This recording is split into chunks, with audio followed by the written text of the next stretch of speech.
I know that sounds crazy to you. Eons away from discovering light travel. Light? Oh no, we can travel many times that speed. See, otherwise the trip here would have taken about 1,000 years. What if, according to a man who lived on our planet named Einstein, can travel faster than the speed of light? I would say that you missed that. May I call you Mark? You see, Mark, what Einstein actually said is that nothing can accelerate to the speed of light because its mass would become infinite. Think about entities already traveling at the speed of light or faster, at tachyon speeds. I detect a note of skepticism, Dr. Powell. Well, it's just that you speak English so well. English isn't that difficult a language to learn. You should try speaking Hakso.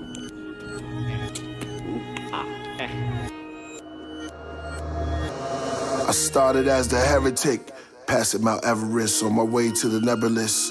No food or beverages, so I can receive the messages. Like tornadoes spinning soundless in the boundness. I sit in darkness, listen to the silence. Dark fantasies, whispers of the mermaid as the earth fades. I'm having nostalgic dreams of foothills in the countryside, palace for kings. Below is lakes, banks, rivers, foliage near streams. Mongolian queens, earrings. I sit in silence red deer, courtship, and listen. ceremony. I sit in darkness and listen to the silence.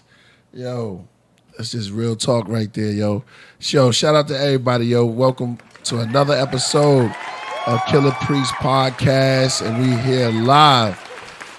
Right now, I got somebody interesting.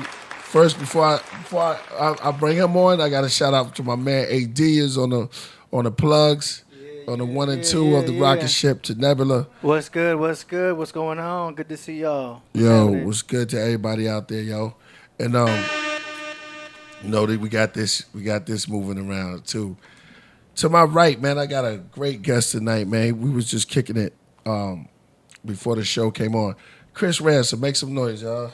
Kris Ransom, What yo. up? What up? Shalom. Peace.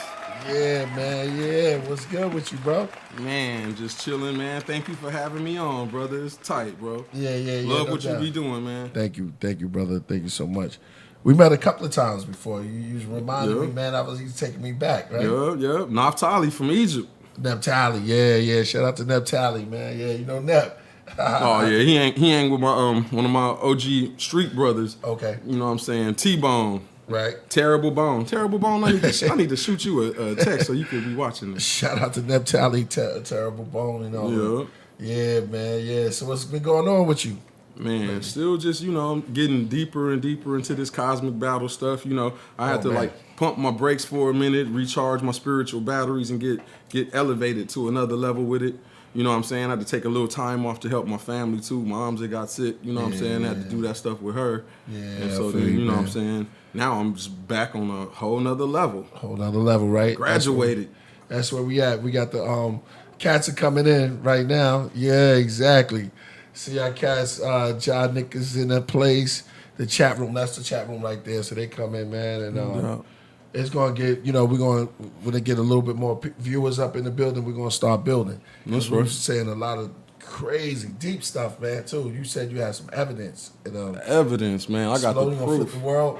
Man, Yeah, got DNA evidence on the Israelites. Wow. DNA evidence on who Japhet is, who's Magog, who's Gomer. DNA evidence on who the Canaanites. DNA evidence on the Nephilim genes. Wow. The non-humans, the fallen ones that mixed with the humans, the ancient humans. They caused so much genetic variation in the human gene pool. Okay. Yeah, we're going to get into this. Yo, this is about to be crazy. Oh, yeah. Yeah, that's Yeah. Yo, here they come. They coming. They moving in, yo. Shout out to everybody, yo. Peace. Peace, family. What's good to everybody out there, man? Killah Priest. Yo, it's about to get crazy. Dad, you said the Nephilim's DNA. That's crazy, yo. Yeah, see, 100,000 non-human genes in the human gene pool, and people want to say humans evolved and want to believe that, so they think these are just different kinds of hominids that evolved. But if you go from the biblical standpoint, humans didn't evolve. Humans was created, and so if you got non-human genes in the human gene pool, it's only one biblical answer for that, and that would be the Nephilim, the children of the fallen ones, the angels who came to the earth and had sex with human women and produced what they called the fallen ones in the ancient world. They had super strength. Some of them was giants. Some of them looked like, animal hybrids, and a lot of them was worshipped as gods by the Gentiles. Yeah, I've been up on the Nephilims for a minute, and so these beings that came down there, you said it was worshipped as gods. Yeah, the celestial beings that they also would be considered Elohim. People don't understand the term Elohim is God is the Elohim, Yah, but then they refer to angels as Elohim. It means mighty one.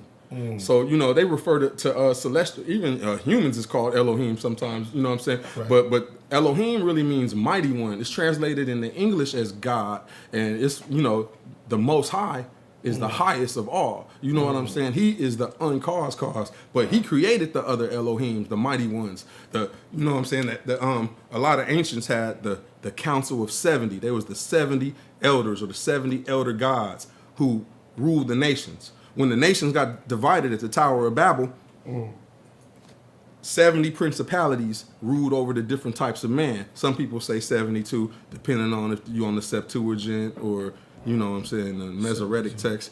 But these celestial beings ruled over nations of man. We call them principalities, archangels, stuff like that. These are celestial beings. So these celestial beings, which are not from this world, but were government of this world, working for the Most High, started having sex with human women because women were so bomb. Wow. What kind of, it's a lot of information. We just jumped right into. I know, we jumped right in. Hey, let's rewind. Should we get to the Nephilim that quick? Let's go back to let's go back to Israel DNA first. We'll get to the Nephilim later. Hey, that was just a little seed. I want to shot that. That's just a little taste of where we going at tonight. Yeah, but it is 100,000 non-human genes that have been mapped by David Reich at Harvard. Right. And same dude who discovered that you got all Jewish communities. This, right? Oh yeah, we got it right here. Everything you saying. Yeah, okay. Everything I'm saying. All right. Look, David Reich, he the same dude at Harvard who found that all Jewish communities share only one genome. They have this genome from 3 to 5%. This genome is E1B1A.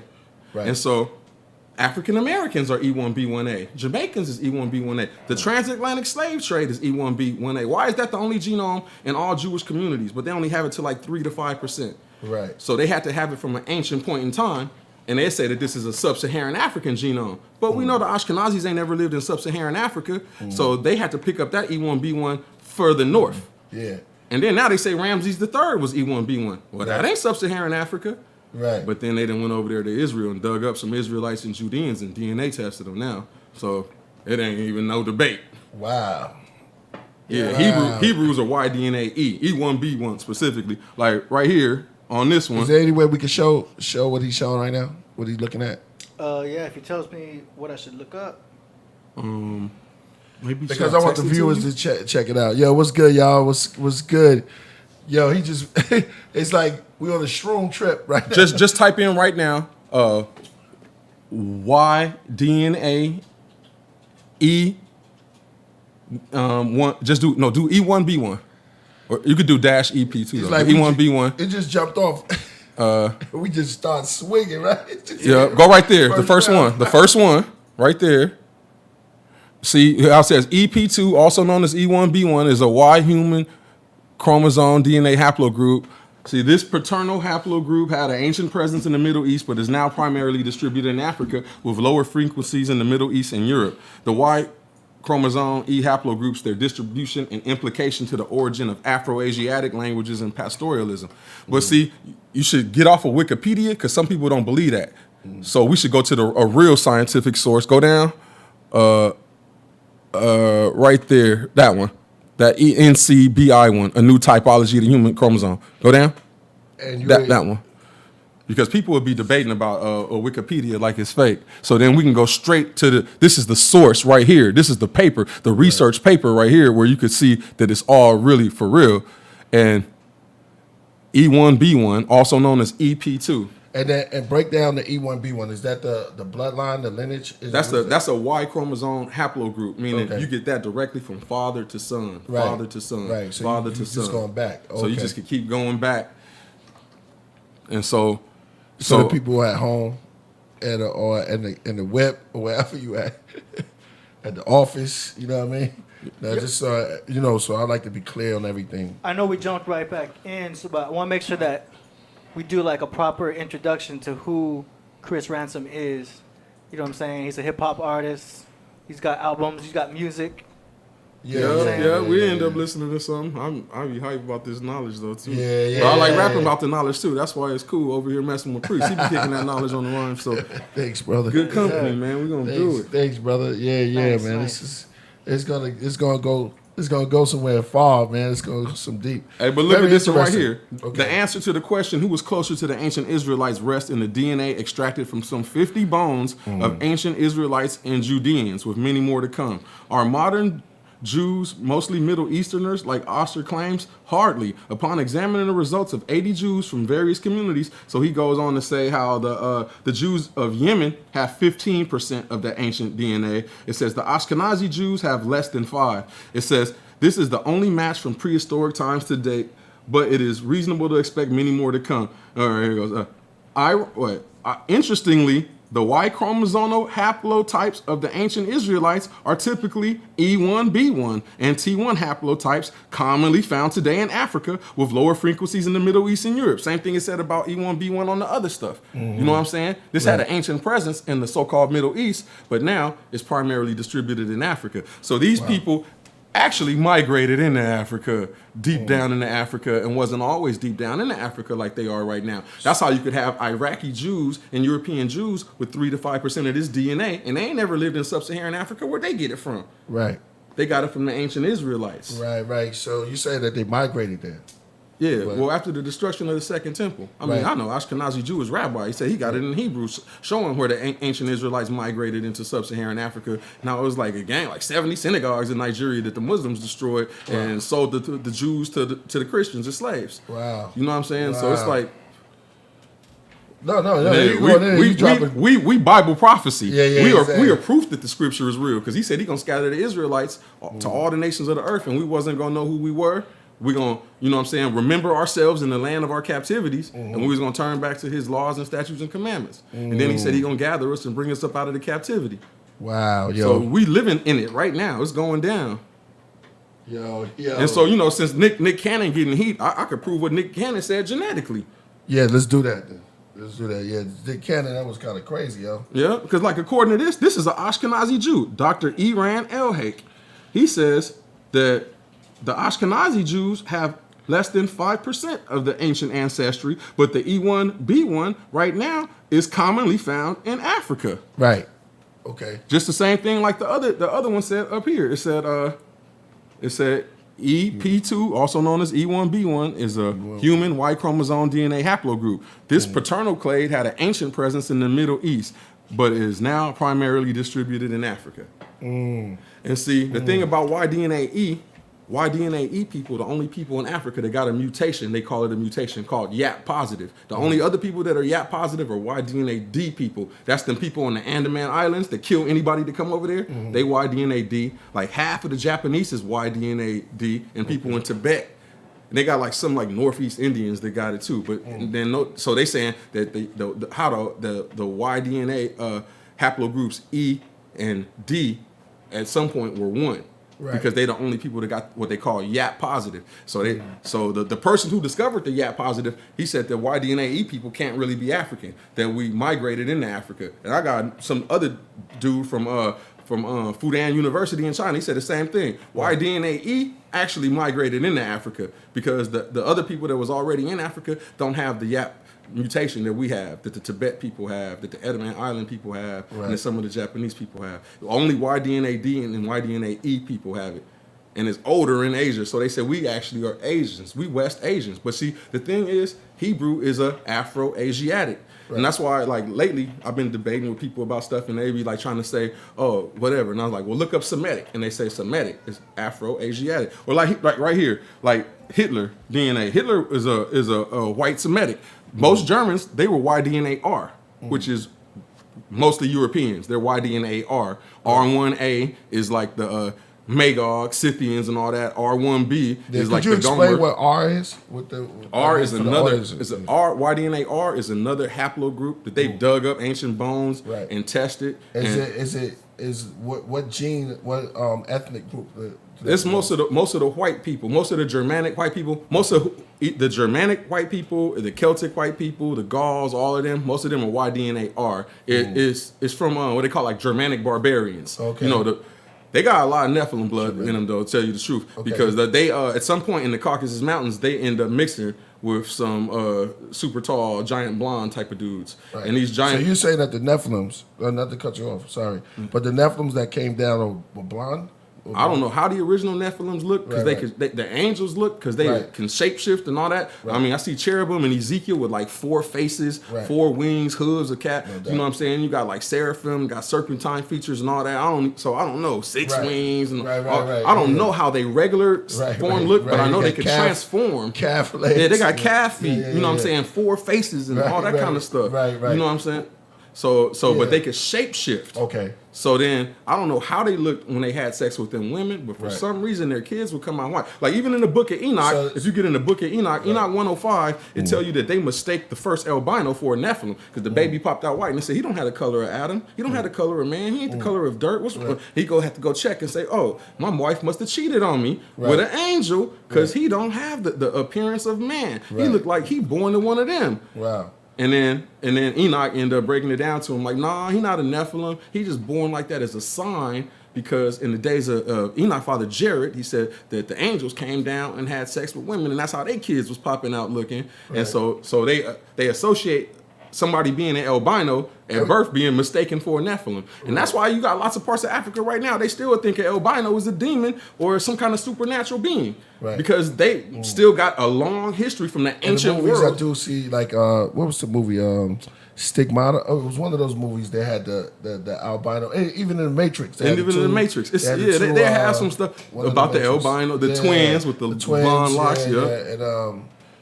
And a couple of them, they do have them as some weird, like, demonic or something. Even in Hellboy, they had some super white type of evil dudes. Okay. You know what I'm saying? Crazy. Thor had them. They called them the elves. But see, the elves, if you look at the Lord of the Rings, the elves is tall, super blonde.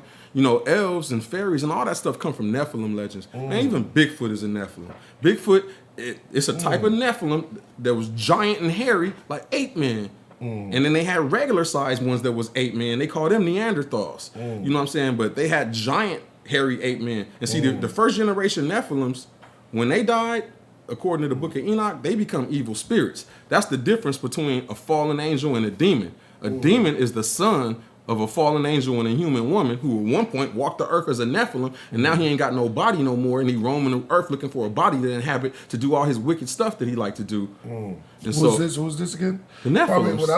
When I look back, I'm always looking at the chat. Oh yeah, stuff like that. So but it's the Nephilims. Okay. The Nephilims, according to the book of Enoch, is what produced the Shadim. That's demons. Okay, the Shadim. The Shadim, the Rephaim. See, Rephaim means giant, but it also means demon. Right. So people were like, how was the Rephaims the inhabitants of hell? But then they had Rephaim in the Old Testament walking around. Right. Because when a Rephaim die, he don't die like a human. His spirit, because he ain't a human, he ain't born from the descendants of Adam and Eve. He got a human mother, but his father is an angel. So he half celestial. So when he died, his physical body only died, and he's still kicking it. Where when we die, really same thing with us in a way, but not in a way, because our spirits is taken to, you know what I'm saying, somewhere. We got to go somewhere and await that time of judgment. So, you know what I'm saying, and they don't go to Sheol. But then it says in Enoch, a lot of them got locked in Sheol because they so crazy. But then they're going to get released in the last days. And that's what it's talking about in Revelations with Abaddon, the king of the bottomless pit. He's a fallen angel. He's the angel of the bottomless pit. But all them demons getting released with him, they're not called angels. See, it always calls the fallen angels all the way to Revelations. It says Satan and his angels. It don't never call fallen angels demons. It's a difference between demons and angels. Or fallen That's angels. what we want to, yeah. All right, that's what, okay, we got somewhere we want to break down. Break that down. Also, the difference between the fallen angels. See, fallen angels are still called angels all through the Bible. In the book of Revelations, Abaddon is called an angel. You know, he's the angel of the bottomless pit. Then you got, Satan and his angels fighting against Michael and his angels. That's not the same as the unclean spirits, the evil spirits that roam around and possess people, and most people mistake as ghosts. See, ain't no ghost humans on the earth. Right. Humans, as soon as you die, them celestials is either taking you there or you going down to the prison and awaiting for judgment. Right. But if you die and you have celestial, what happens to you? You talking about? Because I know in the movie Ghost they was coming. Well, most people it's something like that. But probably it's probably something like that because it is how that movie Ghost has shadowy beings. Like that's how a lot of the Nephilim, the demons look. They look like shadows. The Shadim, they look like shadows. I've seen them a couple of times. You know what I'm saying? Where I know this is some crazy stuff to be talking, but I've been real wild in life, like in the streets and gang banging and all that stuff. And when God brought me to the truth, he showed me visions and signs and all kind of crazy stuff. And I woke up before with the Shadim in the room with me before, standing there talking to me, shadow, shaped just like a man, paralyzed. I don't know what to do. I'm frozen. It just started coming out of my mouth on its own. I tried to jump up and run. Jesus is Lord. Jesus is Lord. Jesus is Lord.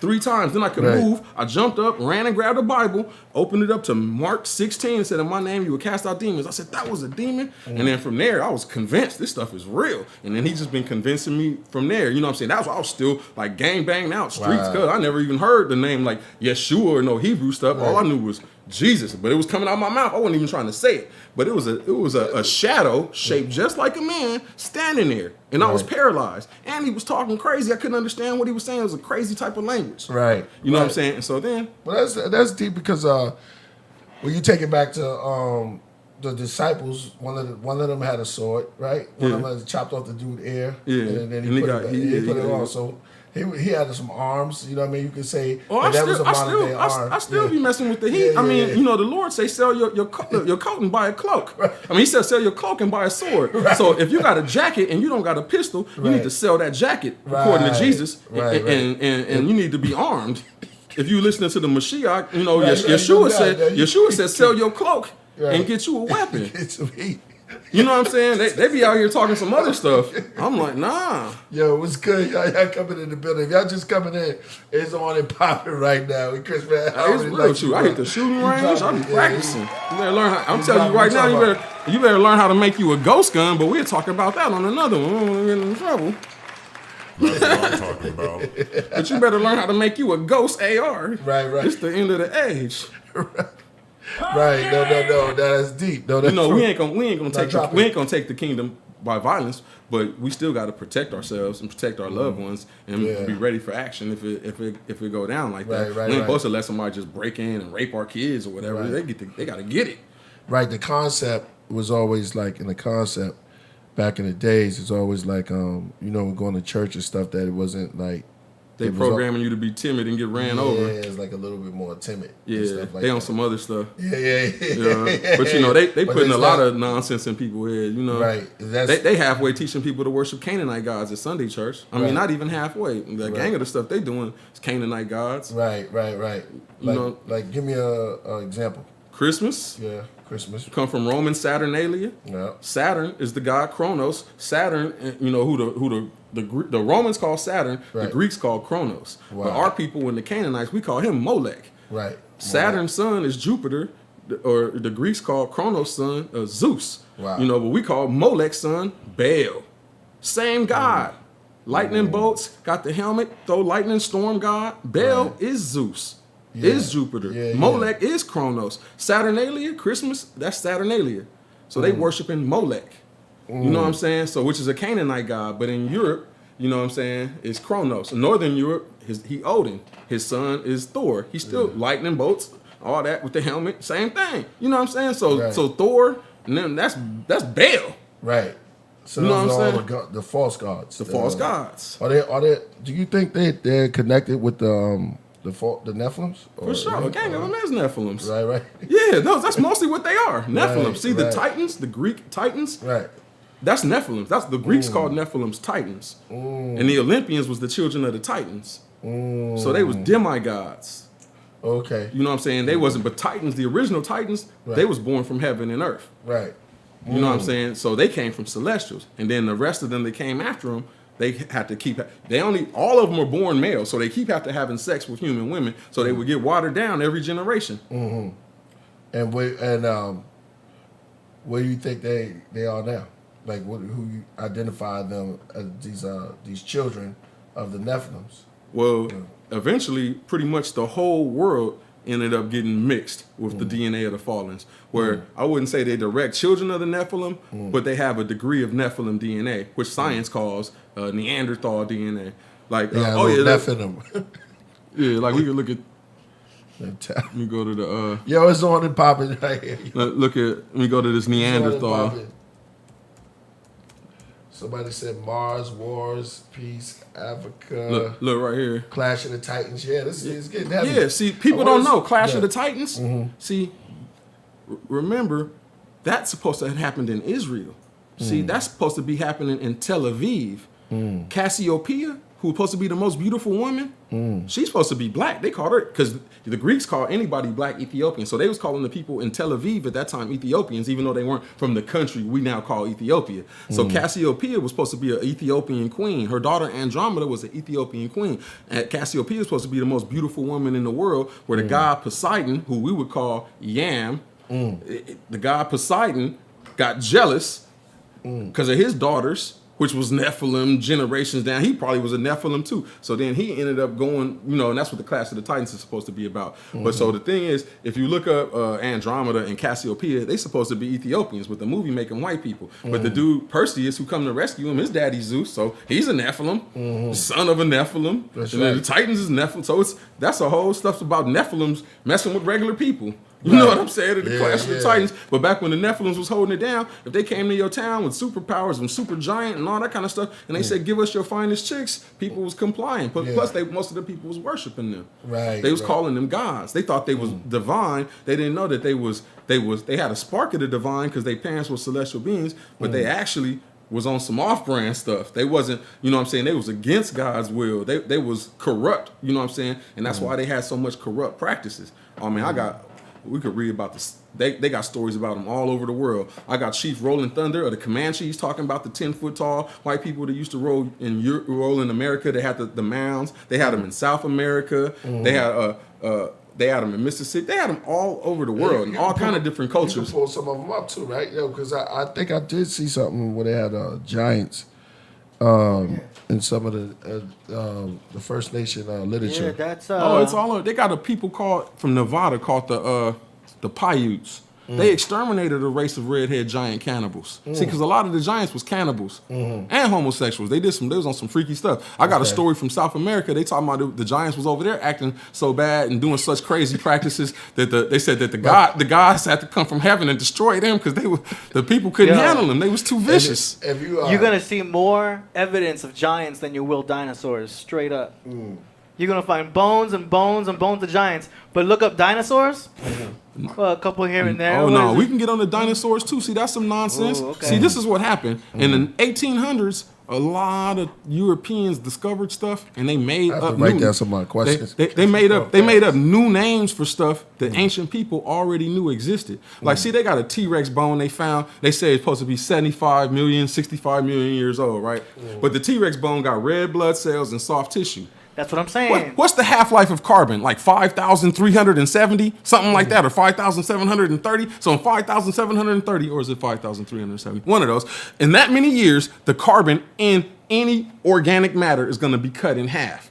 What you think is going to happen after 70 million? Yeah. It ain't going to have no red blood cells and soft tissue. That's ridiculous. Right. See what it is dinosaurs is what the ancient people used to call dragons. And they're not from no millions of years ago. Okay. Dinosaurs are dragons. Okay. And they just renamed them. The Europeans, Europeans renamed them in the 1800s when they renamed the Horites. They renamed them Neanderthals. They renamed the Anakim, the giant Aryan blonde dudes. They renamed them Cro-Magnons. They renamed the dinosaur. They renamed the dragons dinosaur. They called the rhinoceros a unicorn. Man, it's all this stuff is. Rhinoceros. Hey, you See the unicorn that it mentions in the King James version of the Bible. See, you got to realize them is people in Africa. They talking about Israel busting up out of Egypt like a unicorn. What are they talking about? They talking about a rhinoceros. If you look up the rhinoceros, his scientific name is like Rhinoceros unicornus or something like that. But the Europeans didn't know what that was, this animal with this big horn. Right. So they came up with a mythological rainbow flying horse. Chris is That- dropping Yeah, fire yeah, right yeah. now, y'all. But one of the animals That was a dope Yo. breakdown of you have to come back. When we go do your thing. That was a bomb. He just blew. He just dropped on me right there. Phil says, "I'm white. I know I'm not the devil. We won't be one until we stop seeing black and white. Unfortunately, sounds like that won't happen. One love." That's for. Hey, I'm not saying white people Phil are the did devil this, or nothing like that, and I ain't saying people can't be saved or nothing like that. But this is what I'm saying.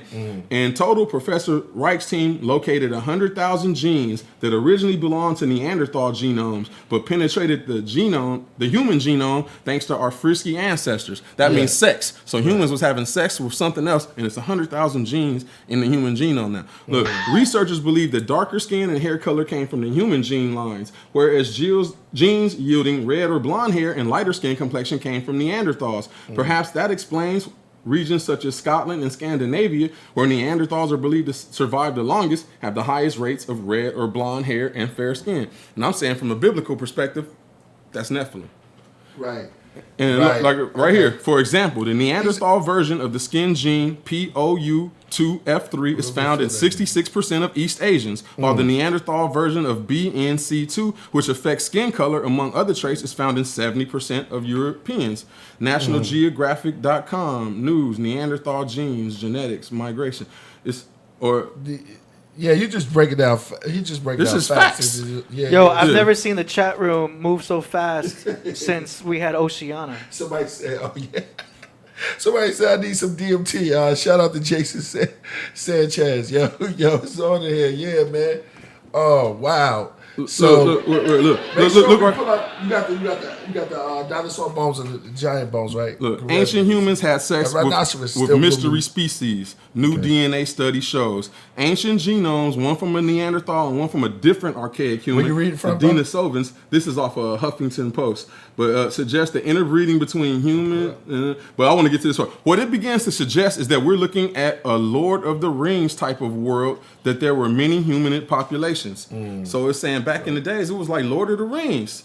Yeah, like giants and trolls and you know what I'm saying, orcs and all kind of cave dudes run out the cave, grab your women and try to eat you. See, because they try to make you think it's like Star Wars. They try to make you think that this universe is like Star Wars when he's right. It's actually more like Lord of the Rings because there was dwarfs, there was giants, there was, You still got some now.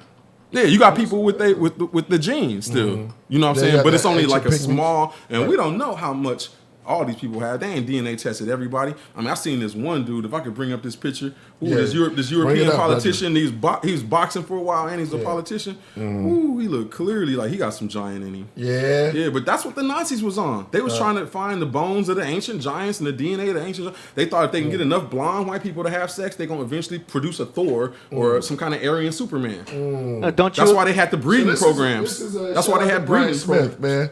man. Do you believe the Earth is alive? That's that question for you. I guess. Well, it depends on what you mean alive. I believe the course Earth is it is. alive Yeah, in a of course sense. it's Like, you know alive. what I'm saying? It's not alive like maybe like we're like alive, but I It's believe a the living, Earth yeah. is a you know, It produces plants. It's and the a dirt. giant. It's a giant type of organism. It got a cord Yeah.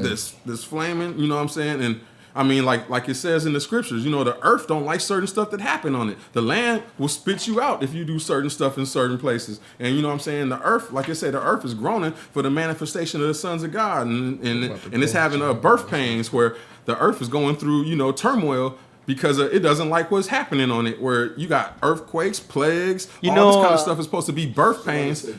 You know about the ley lines? Somebody said 12, and they put L in the 12, the TWE, like elf.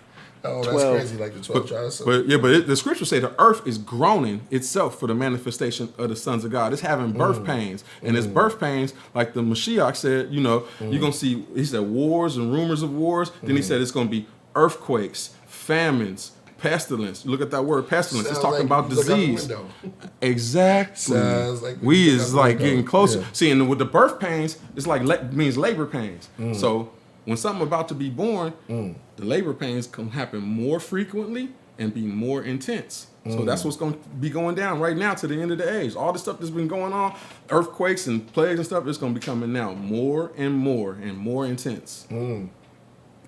Man, I can see that. Yeah, the earth is in labor.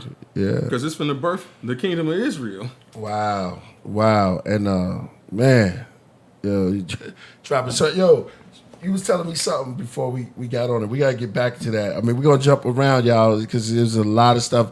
I mean, before we turned on these cameras, we went to Nebula. Oh And man, you guys were already going in. STDs came from Neanderthals, from humans having sex with Neanderthals. Researchers have already established early Homo sapiens and Neanderthals interbred at some point, and it goes into how ancient Africans did not have the sequences of HPV16, but from 5 different subtypes assembled as Neanderthal, and it goes on to say where it says Neanderthals or Denisovans translated it to Homo sapiens, and the current prevalence of HPV16 corroborates this suggestion. The strain is virtually absent from populations of sub-Saharan African people, meaning that Homo sapiens who migrated out of Africa must have picked up the strain from elsewhere. So it's breaking out even certain STDs came from Neanderthals or Denisovans. So that means they were having sex then. They had to have sex with them if people got their DNA now. So that would make your... Some STDs came from having sex with animals too.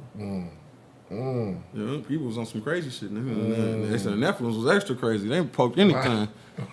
Wow. They said somewhere... I don't know. What was we talking about that you wanted to get back on? You was telling me you was with one of the OGs. And, yeah. I was over there. I'm from... Oh yeah, we didn't even get into that. I'm born in Long Beach, but I'm raised in Carson. I'm from Delamo, and so I'm over here in Delamo hollering at the big homie Psych and my big brother from Six Deuce, Big JC. Peace. And Peace to JC and Psych. Yep. So we chopping it up about the Israelites and Nephilim and all that, and they're like Kris. We almost believe you. The homie's like, man, I went somewhere and the white dude came up to me and told me the same thing you saying about we the Israelites. So I'm kind of starting to believe it. And they believe in it. They said, but that Nephilim stuff and that giants and angels having sex with people, they was like, nah, that's far-fetched. Then his neighbor walk over, the white dude from next door, you know what I'm saying? He made some beer and he brought over his beer that he made and he was, offering the homie some beer. And he was like, oh yeah, pointing at me. He liked that kind of stuff. I like the IPAs. So then we start talking. I get back to talking, and the neighbor, here's what I'm talking to them about, and I'm telling them about a dream I had, where I had a dream. I was driving down the street, and all the buildings was boarded up. Everything was out of business. It sounds like reality. But look, go ahead. Somehow I'm with the police, and the police is cool with me. They're not tripping off of me. They run in this abandoned building, boom, and it's a gang of people in there. White people, black people, Mexican, all kind of, they dirty, wearing rags, stuff, hiding out. Their clothes is like, it's like a sci-fi movie, like they the ones trying to escape the apocalypse or something. And they was busting all of them. And then I end up telling the police, boom, a Bible out of nowhere. And I was like, you arrested them for the mark of the beast. And I showed them like some Revelations 13 mark of the beast stuff. And then that was the end of the dream. And I was telling the homies about that. And the white dude heard it and was like, that don't sound like a dream. That's not just a dream. I believe you was inspired with that. And I was like, I believe that I was inspired when I had that dream too.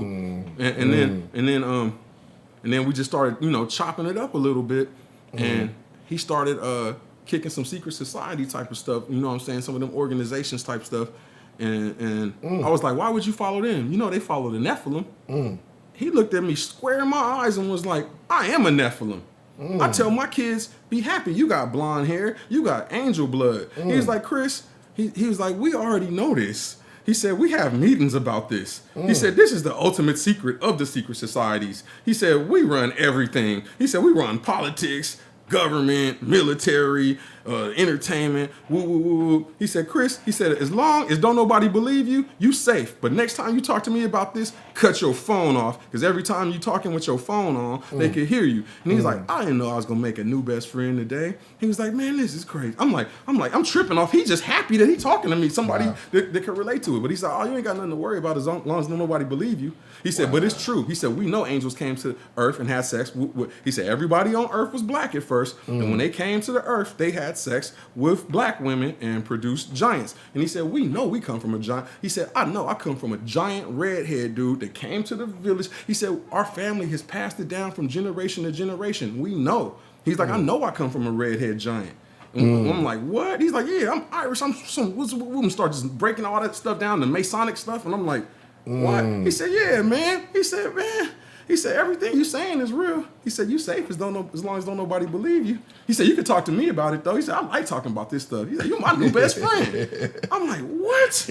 hey, but the big homies was looking at me like, oh, this nigga's not crazy. Right. This white man just confirmed everything. Right. And I was like, see, now listen to him. You're not gonna hear too many white people say that to you because most white people don't even know where that stuff come from. Right. They don't know what the Nazis was talking about with the Aryan Superman and all that kind of stuff. They don't know. Wow. They don't really. The truth is, racism come from the Nephilim. The Nephilims thought they were superior for having them looks from being part God.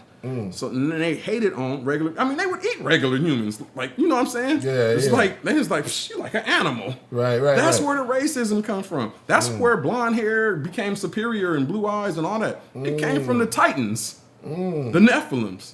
They interjected that and had mortals worshiping them, the demigods. And they was hybrids, shoot. They was, you know what I'm saying, twisting up, interfering with God plan, got people worshiping some nonsense, and a gang of people still doing it right now, and they don't even know. You know what I'm saying? Like most of the Sunday Christians is caught up in Nephilim practices. Coloring Easter eggs. Shoot, that's from Ishtar. Right. You know what I'm saying? They used to sacrifice babies to Ishtar. Who's Ishtar? Ishtar, the wife of Molech. Ashtar, Ashtoreth, Ishtar. Right. Easter, Oster. Right. Yeah, they used to sacrifice babies to her and color the eggs in baby blood. And so people coloring Easter eggs, talking about it got something to do with the Mashiach. He said, do the Passover to remember him. Right. They had the Passover. They asked the Messiah, where are we going to eat the Passover? They didn't make up no new holiday, but he just broke down what the elements of Passover really mean. They done made up a whole new holiday. They ain't doing Passover. They doing Ishtar eggs and man, you know when she came to Earth, hey, they said they say when she came to Earth, supposed to have been like in a giant egg. I don't believe in no female Nephilim. All Nephilims was male, unless she was a cross-dresser. But anyway, Lady Gaga acted like the Ishtar ritual at the awards a few years back, and they walked her in out of the big old egg, and Lady Gaga jumped out the egg. See, we pull up the Gaga. I gotta see look. So look, when Ishtar hopped out the egg, she turned the bird to an egg-laying rabbit. That's the Easter bunny where they get all that stuff from. They worshiping demonic stuff. Right. And then they claim they following God. Right. Man, there's so much stuff demonic. Yeah. Valentine's Day demonic. Wow. Man, shout out to Brian Smith once again, man. That's true. I believe that shot. Okay, Sacred Heart. Thanks for the file. So I believe Yellowstone will erupt soon. Also, when you guys get a chance, you guys should check out The Babylon Fallen by Kabaka Pyramid. Oh, the song. Yeah, definitely. Kabaka Pyramid. Shout out to Lord Fury. He's trying to hook me up with that brother. He's heavy. That's right. Kabaka Pyramid, you heard him? Yeah. He's a reggae singer. Oh, yeah. This is Lady Gaga inside of an egg. Wow. An Ishtar egg. Ishtar She's supposed to be like so the goddess Ishtar. They doing a heathen ritual right here. But everybody else doing it that's practicing Easter too. That's heavy, but they just doing it on a lower scale. And you know what's wild is that I think the Gaga wasn't that a goddess like something like name? that? Yeah, like the a Sumerian goddess. Yeah, sound like one of them. Yeah. So now Gaga, yeah. So she came actually in an egg, and I missed that one. Man, wow, she breaking down the whole Ishtar stuff. Wow. Thus you got Madonna. Madonna. They with and those names, they be taking on those names, the Madonna. Yeah. Madonna. Yeah. So she's the second wave, I guess, Lady Gaga. That's crazy, yo. You know, a lot of people in the music, if they don't get inspired by the Most High, they're gonna try to find inspiration through something else. You know what I'm saying? There's a lot of different spirits in the This world. is deep, yo. That's crazy. Look how they got us in the. There's actually like a ritual they doing. You see how serious that? Look, take it back. Look how serious their faces is. Yo, you right about that, man. That's crazy. Hey, I saw somebody asking though in the stuff about like how much percentage of Neanderthal DNA and all that stuff. Okay. Like, excuse me, that don't really matter. Look, let me go to this stuff. It said, And somebody asked something about the ghost of it was somewhere. The ghost. Do you know about the ghost of West Africa? Or something I don't know. I'm saying so. You gotta ask that question again. I saw something. I'm gonna do. They're going fast, yo. Y'all got questions. They got questions. Yo. oh, for here you real. go. Like approximately 2 to 4% of the genetic material in the human population outside of Africa is derived from Neanderthals. But now they found even more stuff than that because that's just Neanderthals. They got like Denisovans, and then they're not even considering Cro-Magnon a non-human. But I tend to believe Cro-Magnon is the Anax. The Aryan, so-called Aryan Superman. Oblivious when he be talking about that stuff. Yeah, no. Somebody said I'll be looking oblivious, but he be talking about that stuff in his album. No, I'm listening to it. Yo, he's dropping some jewels right now, yo. When it's on you to drop jewels, you just gotta go in. It's interesting to see how many of the followers and fans are very much interested in this. It's interesting. It's a space. It's a lot of knowledge. I If love you look learning up, I about think this. Good guy. What's that? Look Gigi. Yes, Gigi, Gotta get something close like to that. the mic, The god, the Sumerian goddess or something. Yeah, like that. there you go. So there you go. Look, But go ahead. for people wondering, I'm not saying salvation ain't open for people that got percentages of Neanderthal DNA and all that. You know what I'm saying? And I mean, a gang of people have it. That don't mean you can't come into the kingdom. Now, I don't think like if your father is an angel and you a real straight Nephilim, it's pretty much. They said they can't repent. They just own one. You know what I'm saying? But I don't even, think nobody. I don't know. I don't know what they doing. I don't know if the Celestial still is doing that stuff or not. But I haven't seen no 30-footers. I don't know what they got going on and where they got some other stuff cracking. But people with like 2 to 4% of that stuff or whatever, or even whatever higher percentages. Like I think the most I ever seen is people having like 6 or something. I don't think that will interfere with you being able to be saved. If you repent and turn to God, everybody got to be born again anyway, no matter what nation you from. Even Israelites have to accept the Mashiach. But the thing is that the body you have isn't even the body that's going to be anyway. It's going to be a resurrection. Who said when you come into the kingdom and resurrect, you ain't going to have no Neanderthal DNA. So, you know what I'm saying?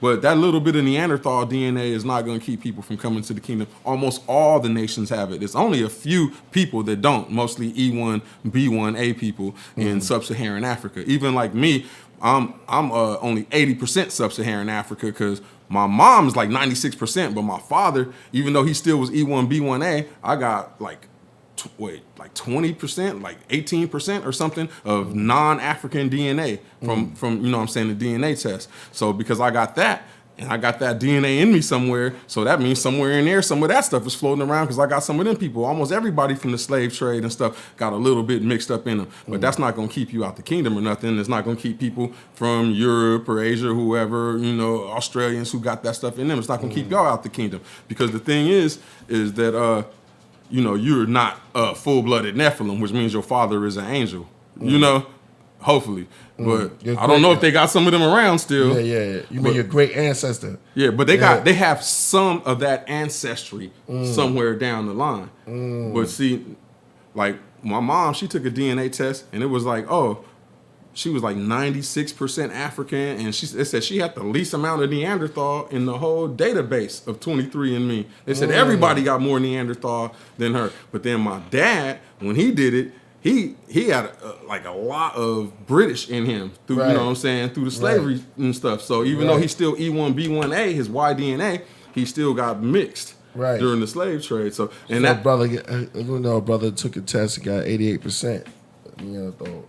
No, ain't nobody did that. If he did that, man, he'd be like a monster. Hey, they said I was looking at some stuff. They said like an 8-year-old, 10-year-old Neanderthal could throw a grown man. They said Neanderthal's 5 or 6 times stronger than a normal human, the same size. Imagine how strong the giant ones was. If one our size is 5 or 6 times stronger than a regular human, right? Imagine the 10-footers and the 15-footers. Like Andre the Giant. Man, look at that dude's eyebrows. He clearly has something in him. Right, because right. you know that brow ridge, when the eyebrows stick out, Yeah. that come from another- giants. Right, Yeah, right. that's one of the Hellboy. traits of the giants. When they find them other type of skulls, one of the things they have is the brow ridge. That's why white people think black people have eyes that are bulging out, but because white people have the brow ridge trait more from the Neanderthals and stuff, it looks like their eyes are more inset. You know what I'm saying? Because they got like a built-on helmet with that brow ridge and stuff. So then it looks like their eyes are more inset. So that's why they would always think like, oh, look at the black people, look like their eyes is popping out. No, it's because black people got like a smooth forehead. You know what I'm saying? And they go back. Where a lot of them, their forehead is sticking out and their eyes is in there. Right. That comes from those skulls. Right. Which skulls? The big heads? The big heads and the Neanderthals. But them Right. big heads, them cone heads and all that, that's Nephilim the long stuff. joint, the long joints that those elongated. They found them in the Caucasus Mountains, in South America, all over. Yeah, I thought that was No, they even DNA is it tested the ones. Egyptians? They got Egyptian ones too. But the crazy looking ones is from South America and from the Paracas. elongated heads, right? They always either redhead or blonde. Oh Right. man, they found like 3,000 something blonde giants right here on Catalina. Wow. In the 1930s. Wow. Oh man, so many articles they'll- about giants. they'll Hold say up, that I got a book right here with articles, Okay. newspaper articles of giants that they found. Oh, so they just sweep this love stuff up under the rug. Right. Yeah, this book is it's giants on record. All newspaper articles of giants found. Somebody said Shaq. Shaq. You show it again? Yeah. Show the Nah, book. Shaq. Goliath was 9'9" and he wasn't even a giant. He was the son of a giant. People call Goliath a giant, but he wasn't a giant. He was the son of a giant. But Trip, Right. they found like 3,000 something blonde giants on Catalina. But look, you could look up this one right now. Type in Hanuman. This is a 32-footer they found in India in the 30s, and the Indian dude break down Hanuman Nephilim. It's a god. This is a god from India. Go down. Keep going. I'll tell you when I see it. Keep going. Keep going. Keep going. Dang, it usually pop up fast. Keep going. Did they took his stuff down? Hanuman. That's close enough. It should pop up. Giant human skeleton. No, keep going. Found in India. It might be. Wait. Go on. What's the giant human skeleton found in India? Who is that? Who's it from? Nope, that's not it. Go back. But that's his brother though, Bhima. He's a giant too. But they were gods in India like 2,000 years ago. Keep going. Damn, where is it? Yeah, someone said TR. He said the Monkey King god. Yeah. Exactly. They found his bones in the 30s, and they said it was the bones of a giant ape. There it is, right there. 32-foot giant skeleton found in India. Was he a monkey? No, he had ape-like features. Certain Nephilims have ape-like features, but they're not apes. That's like with Bigfoots and stuff. Even Neanderthals got ape-like features, but they're not really apes. So they always so is This is gonna tell you it's a whole race. It's a whole race of ape-like dudes back in the days, and it was giant ones. This one was 32 foot. Wonder if this is why they said we come from apes. Nah, man. But they talk about them gods. Nah, that's that evolution. They trying to discredit God. Exactly. Yeah. Dang, yeah. Yeah, and they show the newspaper articles. Told you they awoke. They said someone just caught it with ape-like features. They just call it ape-like. Such as Bigfoot. We gotta pull up Bigfoot too, guys. Bigfoot is in the category of that stuff.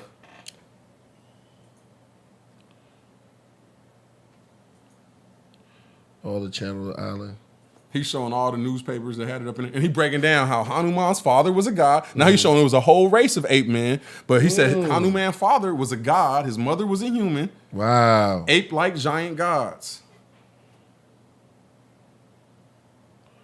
So it said R.I.P. But Hanuman and Bhima, they're super famous. But they straight found his bone. Well, the Indians said it was his bones. You know, the British who stole the bones didn't say it was him. Yo, make sure y'all hit the super chat if y'all want to ask Ransom some questions right here. Hit that super chat, man. Y'all going in.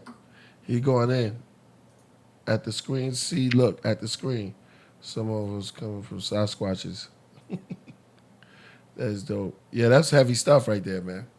I was just looking at those ancient temples, the way they built that with all their gods. Bigfoot, Sasquatch is a spirit. Right. But It's probably if he a spirit, he a dead Nephilim. He ain't no angel, Right. and they still be seeing him around. Do they want to be worshipped by people? I think some of them do. Maybe some of them don't. Yeah, you know what I'm saying. But then people worship him. But people right? worship him. Yeah. So shout out to whatever they was doing at that Tower of Babel when they was building them ziggurats and stuff back in the days in Iraq. Man, they was learning how to conjure them up or something. Because I mean, it's some weird way it happened before the flood and then it happened right back after the flood. He's like, they don't like to be called. Cosmic Grandmaster said they don't like to be called Bigfoot.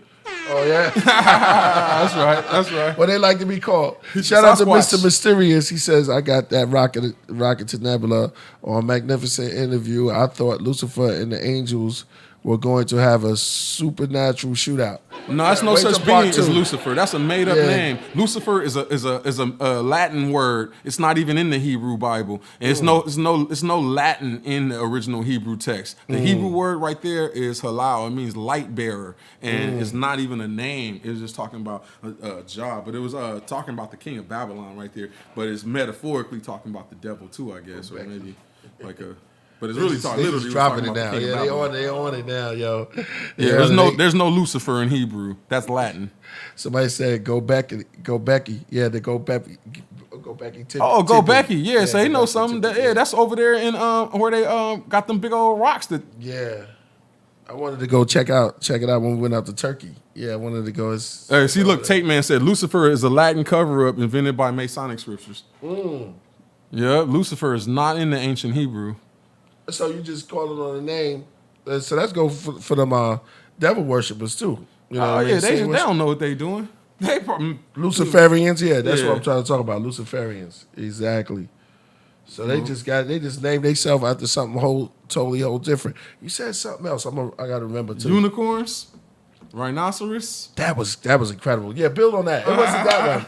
It wasn't that one. It was something before that, but build on that. That was heavy. Like how That everybody was be heavy. like saying how the King James version when it says about Israel busting up out of Egypt like a unicorn, and be like that's not even a real animal. It ain't real. It's Right. like, remember that's translated by Europeans, but in Africa they did have that kind of animal, but it Do got wasn't.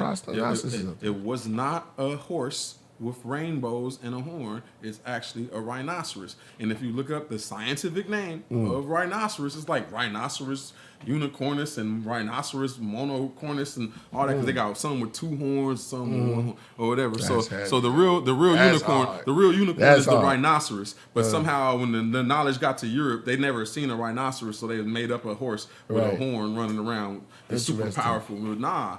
That's that rhino running around, super powerful. They busting up out. That's one of the. And they didn't have TVs back then, so they It was had to- going imagination. Right, They just was all like, imagination. what is this? It's Wow. got a horn. Wow. It's they like. Yeah, that's crazy, yo. You think about that. That was heavy. Yo, I got a question. Go ahead. Priest, Killah Priest has a song on his latest album. It's called Mermaids. What can you tell us about mermaids? I don't know.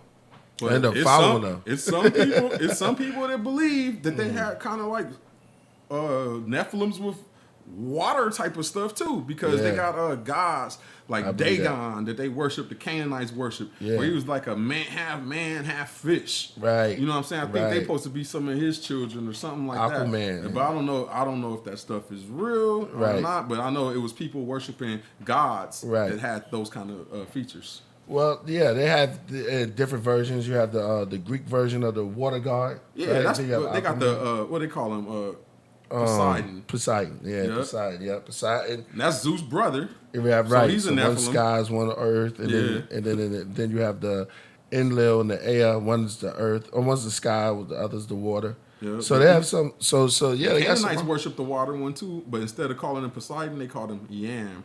Also, Priest, up here we have Oh, shout out to Brian Smith, man. Thank you for the $5. Word. And he has no questions, but I think Brian Smith is the same cat from before. Thank you so much for the donation. Water Nah, is somebody talking about the Narwhali is a unicorn and yeah. the whale You mixed. can look at that as yourself. Nah. Unicorn, bro. Unicorn is a rhinoceros. That's what I'm talking about. What they talking about in the King James Bible when they say Israel busted up out of Egypt. Like a unicorn, what they are talking about is a real animal Can you that pull that- existed in that Africa scripture? Is at it that Enoch? time. Yeah. No, that's in the Torah. That's in the Old Testament. Let me see. That is dope. Hey, nah, that's heavy though. The unicorn mixed with the rhinoceros. Yeah, so that's heavy. Rhinoceros is one of the animals that represent Israel. Like you know how like Judah is represented by a lion. Yeah. Hey, Tony Tiger Style is in the chat room, yo. Yo, what up? What up, Tony Tiger Style? Shout out to you, Tiger brother. Style. Yo, I'm going to answer that phone, brother. We don't text each other, but it's right now. My schedule is clear, so I'm ready. I'm ready when you're ready. I've been doing my push-ups.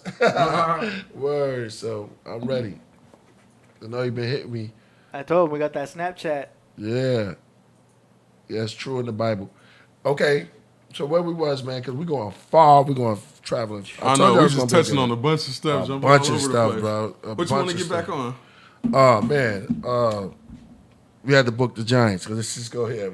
You pull out this book. Oh man, this book right here is just full of articles and of real actual giants. Reported giant bones and stuff. They've been finding giant bones for the longest, man. But that's not somehow, even a when it got secret. to modern times, they started hiding them from the public for some reason. Why do you think? You know what's real I think is they hiding them from the public because the secret societies is controlling the universities and that's taking the bones and they controlling the museums that's taking the bones and they don't want the info to get out about where this certain looks and features and stuff come from and who's running the world and these secret societies and all that kind of stuff. I think that's why they hide them. Like I got another one where they found some giant bone and some dude gave it to a college or something. The college bought it from them and then it just every time they disappear. Every time the college come buy them from people or the Smithsonian come grab them, they end up disappearing.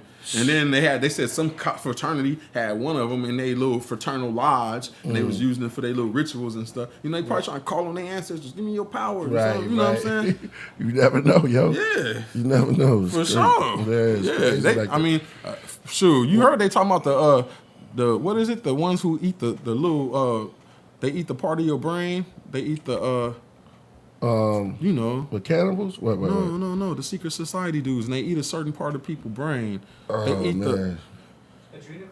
Draconians? No, the part of the people's brain that's supposed to people be calling it a third eye and all that. Pineal. The pineal gland. Pineal gland. Yeah. It's secret society people that eat that part of people's brain. They make dust out of it, they grind it, they snort it, all kind of stuff. And then they say if you eat that, you trip, you go to another dimension, like you're on drugs, like you're on PCP or LSD or something like that. And they said they be having conversations with celestial beings and stuff off of like that part of people's brains. Yeah, exactly. It's like from eating that pineal gland. Yeah. It's some of them secret society stuff. Like they got the I got a book, man. I should have brought that, man. They got this skull posted. They call it the skull of Geronimo. The skull and bones dudes having the skull open up, and they got a little secret compartment in it. It's crazy. And like a wallet.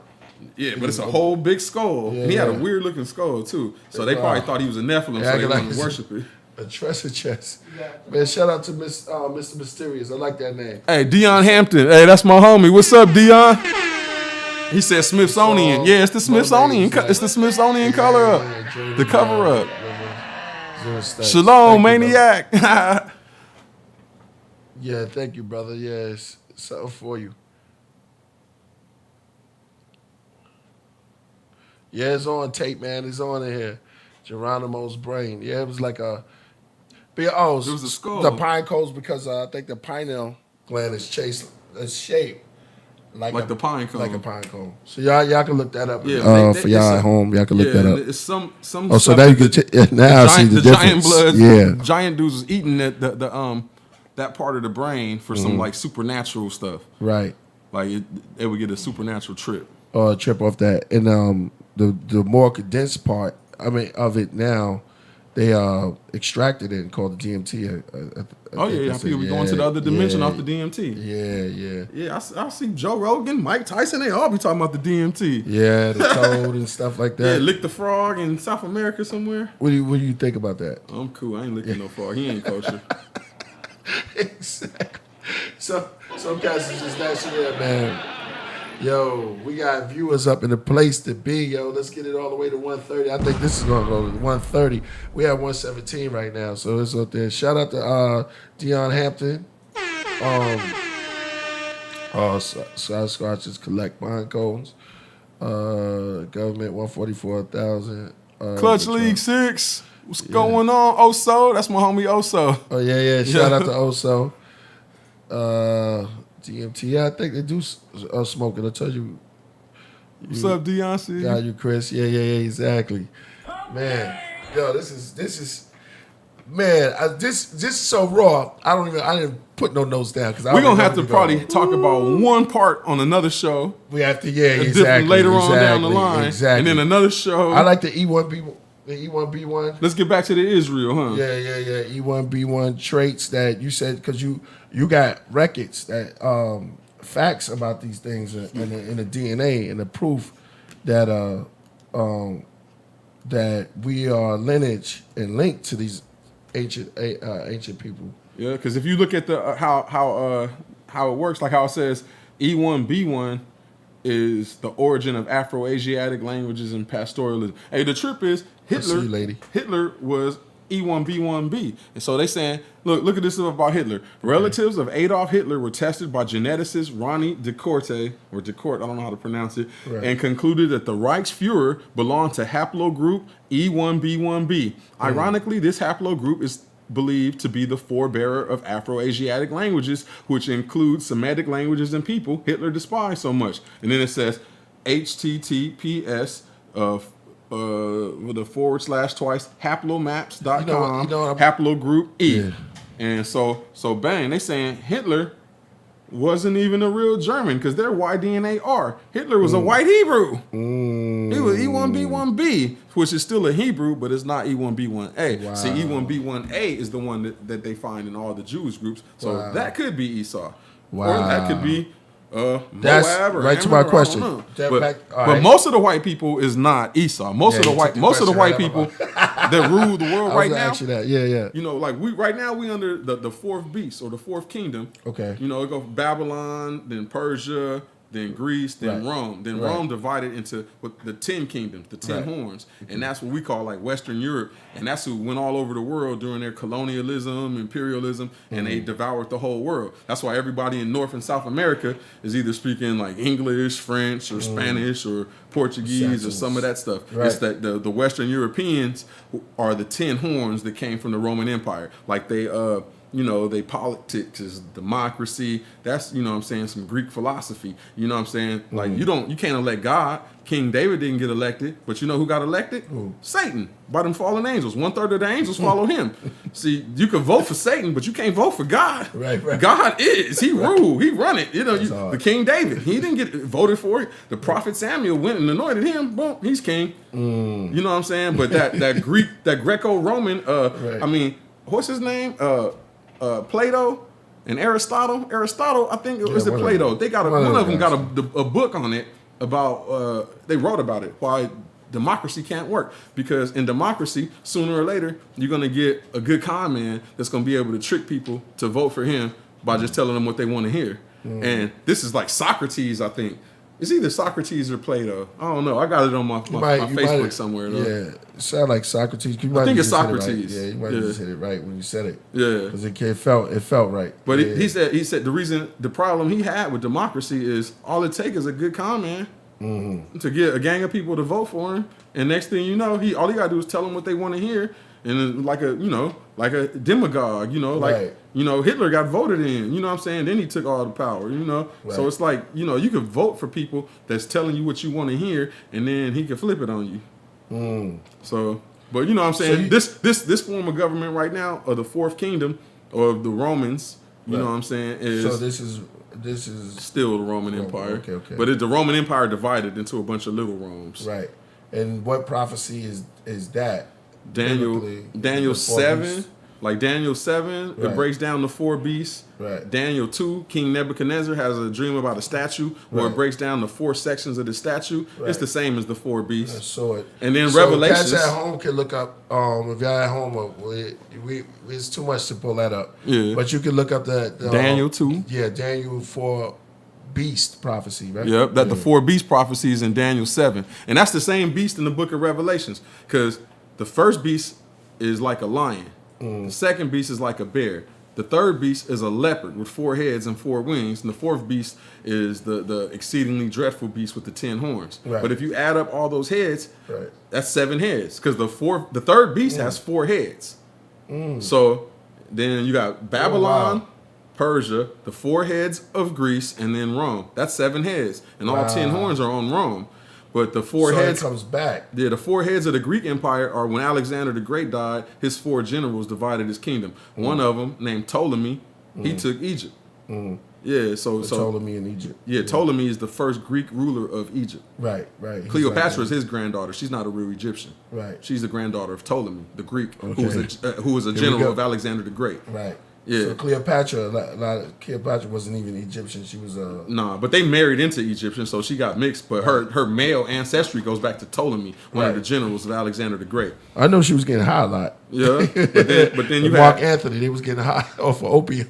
like one of the heads became Egypt, one of the heads became Syria, one of the heads became Asia Minor, what we call Turkey, and one of them is Greece, Macedonia. Right. So then they had, you know what I'm saying, the battle back in the days, and the Daniel prophesied about Antiochus Epiphanes over there with the Seleucids, and they was the Syrians, and they was fighting against the Egyptians and Ptolemy, and they was going back and forth with Israel in between. You know what I'm saying? And so that was like prophesied like to the T in the book of Daniel. But and then see a lot of this history. It's kind of dope. Yeah, you can read up on that history. All you got to do is pull in I guess the 4 heads or Seleucus, Antiochus, Epiphanes, and all of those guys. Greek history. Stuff like that. Yeah, and see, that's what they talking about in the Maccabees, that Greek period that a lot of people miss. There you go. You know what I'm saying? Because they're not familiar with that, so they be getting confused on the beast. It go Babylon, and they was defeated by the next beast, which was the Persians. Then the Persians were defeated by the next beast, which is the Greeks. And then the Greeks was defeated by the next beast, the Romans. And then the Romans divided into the different kingdoms. Shout out to Mixed Master Rick. Big props to you too, man. Go ahead, just keep going. We just shout out everybody. That's right. Yeah, but so you find out some of this history in what books? And what book? I was studying the scriptures, and then I just started going back and looking into history, and then it just started like just connecting, and then you got a gang of videos out, people saying they different views on it and stuff. No, I'm saying like what Bible books? Yeah, the Maccabees. Oh yeah, you got to get that Apocrypha. Okay. Yeah. So y'all can check out the Apocrypha. Apocrypha means what? Taken away? Like missing. hidden? Yeah, hidden and stuff. For y'all cats that don't have it, mostly all these guys probably got it already. Everybody got the pseudepigrapha, all of that stuff. They got the Paleo Hebrew. Yeah, exactly. So continue, brother. You're doing a great job. This is great. Man, going through the history of the Nephilims. We're gonna have to definitely do a part 2 on this. Mighty Hebrew came on here. He was breaking down the origin of the. Shout out to Mighty Hebrew. He was breaking down the origin of the antediluvian world before the flood. Yeah. He was going back to. I guess we definitely in some crazy times now because all this information is coming out. I mean, it's being poured out. It's not even just. And it prophesies that too in Daniel. It says knowledge will increase. It said in the last days men will run to and fro and knowledge will increase. So we in them days where knowledge in the last 100 years has increased like crazy. Yeah. What's the are we up there? We're gonna get there. What's the astrology that holds who holds the veil that pours the he's talking about the Age of Aquarius. Age of Aquarius. So it's like an Aquarian. But that astrology is the heathen version of some stuff too. Yeah, we're gonna go into that. Like if you're a Pisces, the god Poseidon is supposed to be controlling your personality. God, Poseidon. If you are Aries, that means Zeus' brother, the god of war, is supposed to be influencing your personality. That's a way to open yourself up to influence the evil spirits. Wow. Yeah, because those are gods. Those are real beings. Yeah. And if you put yourself under their control, they will influence you. Yeah, exactly. Yeah. He going. If your sign is Aries, Aries is the god of war, also known as Mars. The month of March is named after it. When do you be born for the Aries stuff? Right. Yeah, that's Mars, March. So if somebody's saying they're Aries, they identifying with the god Aries, the brother of Zeus, also known as Mars, the brother of Jupiter. And they saying this god is endowing some of his So it's like personality. Greece. It's like Greece. I gotta get you on the mic if you're gonna spit this knowledge, bro. Oh, I'll be back. Hey, D, you gotta grab. I want to make sure. I want to make sure that it's the like world. the see on here. He's spitting knowledge behind me. I'm like, the microphone's over here. You know what I'm saying? Oh, okay. So you Nice. said, because I was just trying to throw on that it's like But knowledge now is thrown out just like the Aquarius But water if you, bearer. if you trip off the important. zodiacs, it is some kind of message painted in the stars. But you got to realize that those are it's coming paganized. You getting it from from a group of people that was pagans who got it from another group of people that was pagans. Because say if you look at the sign, like if you look at the sign for Aries, if you look at the animal is a ram, right? But look, what do you do during the time of the ram? Passover. That's when you sacrifice the lamb. But it ain't got nothing to do. It ain't got nothing to do with that god Aries, though. It ain't got nothing to do with Mars and the god of war giving you no power. But it is telling you something because when the sign is the ram, that's when Passover happens. Right. The ram is the lamb. We gotta wait for him to come back. The ram is the lamb of God, just like Leo Go ahead, brother. is Show the him lion. The bathroom at. Oh, go ahead and go right. Yo, I'm glad everybody coming in. It's getting real heavy. This is a special treat for y'all today because I know y'all wanted to talk about a lot of this stuff. And now we coming out, man. This is heavy, heavy stuff. We got books on the giants, the Nephilims, the fallen. He said that mostly, I'll let him explain it, but he said that the Nephilims were Greeks, right? Am I right? I don't want to misquote them and stuff like that. So the Nephilims turned to the Greeks. Now I wanted to talk about a lot of stuff because if you look on all these walls, on most of it, I like what he said about the rhinoceros so far. But if you look at on most of the walls in Egypt, you see all these animals, you know what I mean, as gods. So you see the ibis bird, but maybe some of the prophets or the cats that came before saw them and they didn't know what an ibis bird was. And they call them eagles. You know what I'm saying? They could have been like on the walls of these temples and stuff like that. Those were like they were all kindreds, a part of an alliance, like the Legion of Doom. Or maybe They want you to hold that book up again. Yeah, I'm gonna hold it up. Wow. And you can get this. It's called Giants on Records: America's Hidden History, Secrets of the Mounds and the Smithsonian Files. Who is this by? Ross Hamilton, an author of a tradition of giants. This is heavy. He's back, yo. Yeah, people be thinking I'm being racist when I'm kicking this. This is just information. Most of the people I'm quoting is white. Yeah, he's not. Yeah, exactly. He's not being racist. He's just. I think everybody I just quoted is white. These is like, you know what I'm saying, universities and stuff. Yeah. You know what I'm saying? Where it's like.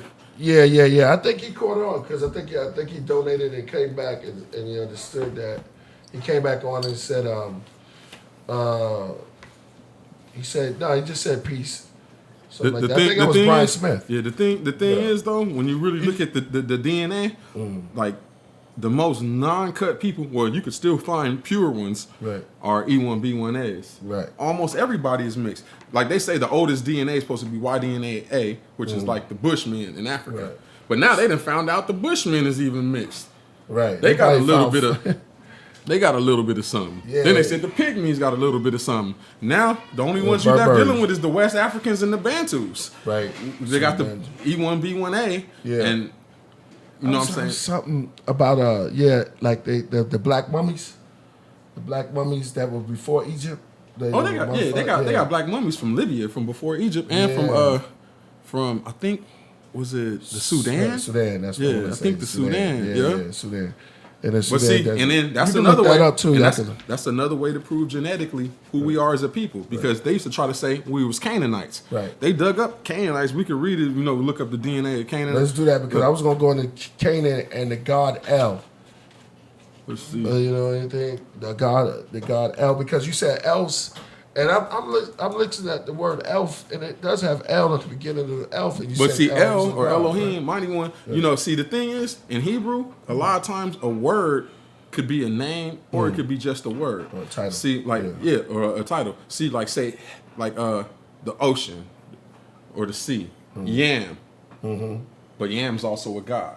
Right. The Canaanites worship Baal. It just means Lord. Right. but it also is a god. Right.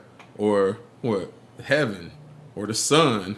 All of them are names. I gotta get Daddy And Rose then and they- Hakeem on here too. And then they also is like Hey, gods. They be worshiping a god. The Canaanites got a god named Shemesh. Was it Ghost gonna contribute? Yeah, Ghost was gonna call, but we'll see what's up. But look, here go the Canaanite DNA right here. Betty Boop says she like your style. Killing it. Go ahead. Nice. Look, Zalu and Wells, 2004, under the auspices of a grant from National Geographic Aiden said he magazine, loved this one.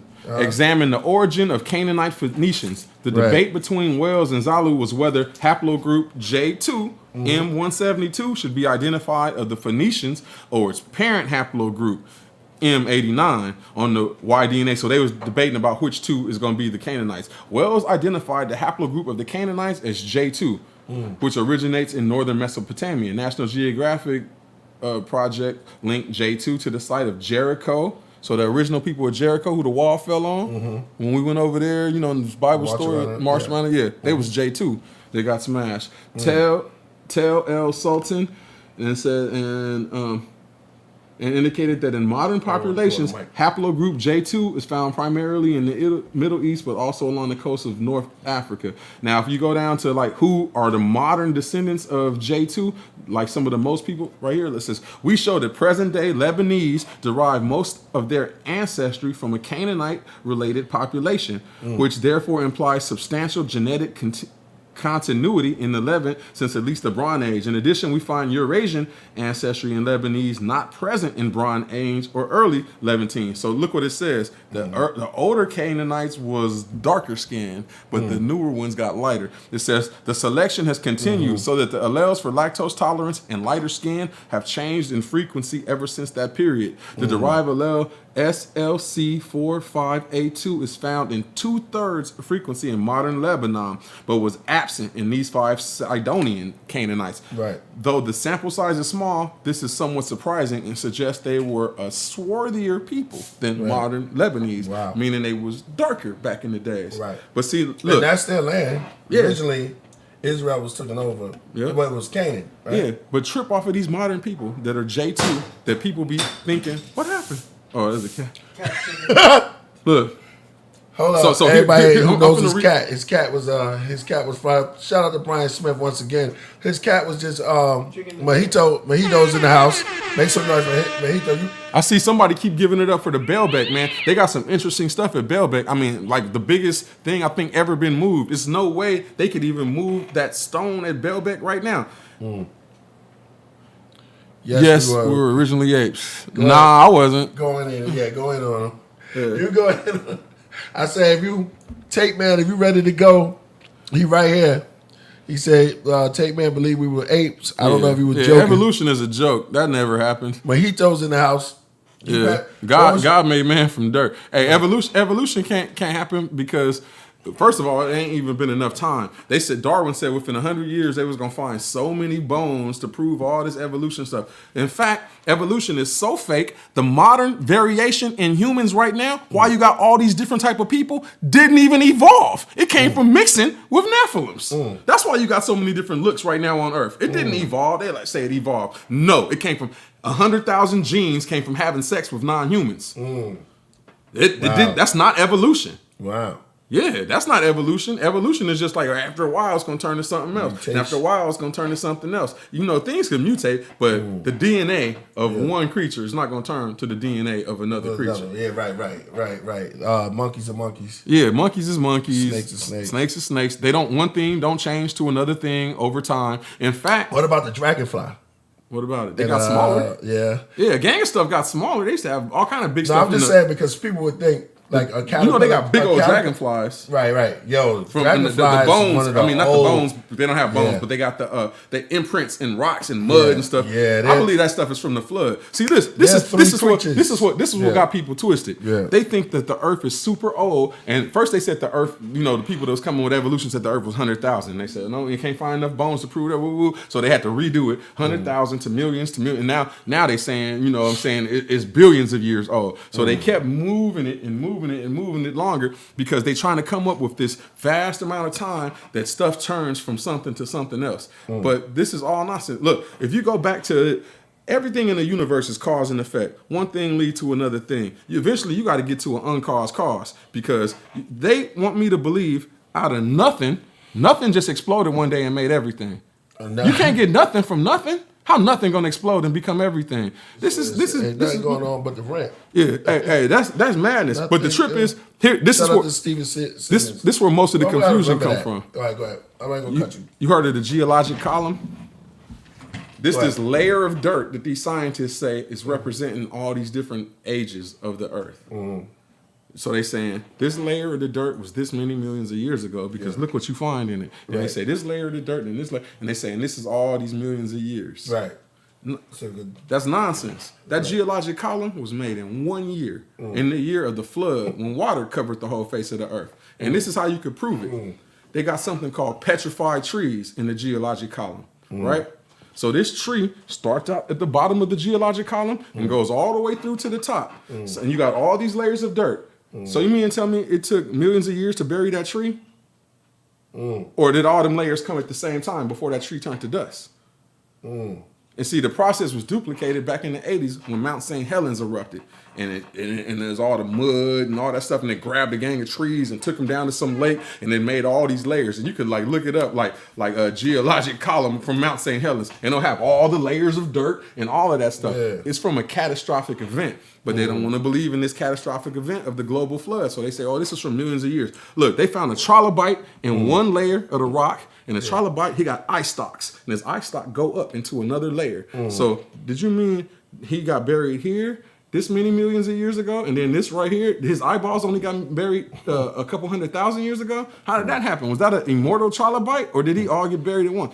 All this stuff got buried at once. They even find dinosaur bones. They call them polystrate fossils. They find dinosaur bones. Everything ain't found flat in its layer. Some stuff goes through multiple layers.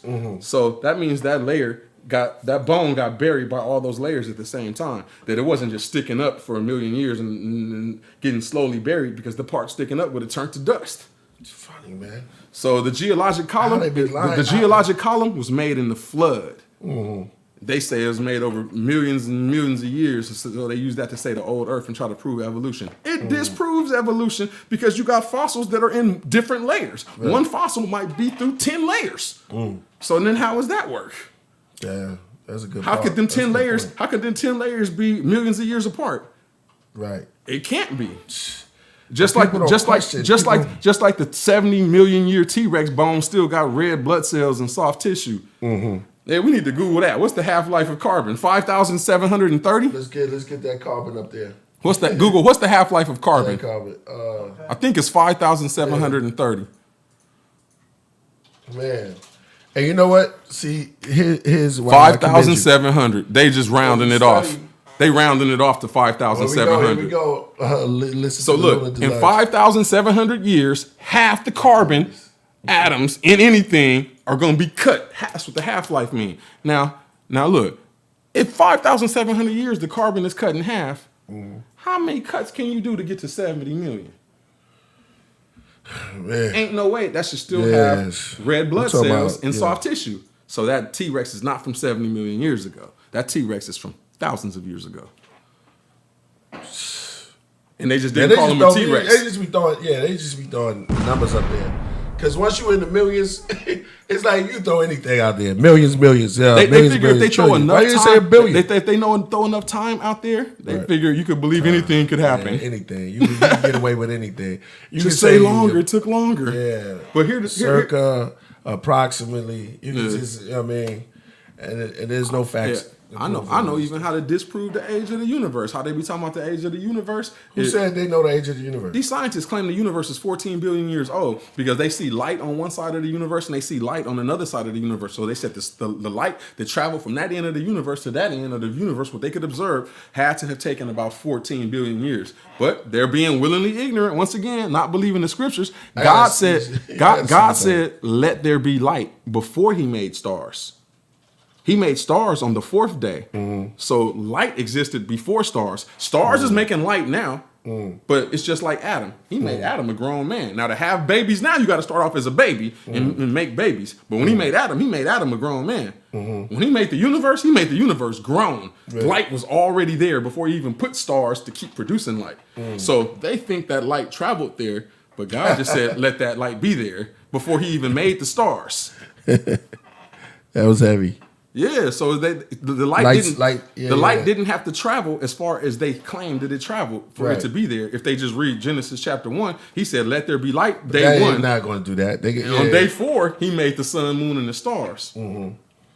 Day 4, he made the sun, moon, and 6th day he made the fourth day he made the sun, moon, and the stars. See, and that's how and he said he made them for signs. You know what I'm saying? The seasons, and the seasons is modim, what they translate sometimes as set times. Or so you could tell the set times of God through the sun, moon, and stars. Like you could tell the Sabbath, you could tell the feast days, you could tell his set time, his appointed times. It's for holidays. You could tell the holy days. So these days. So the holy days, people think the holy days don't come till Leviticus 23 when Moses is told by God to tell the children of Israel, these are my moedim.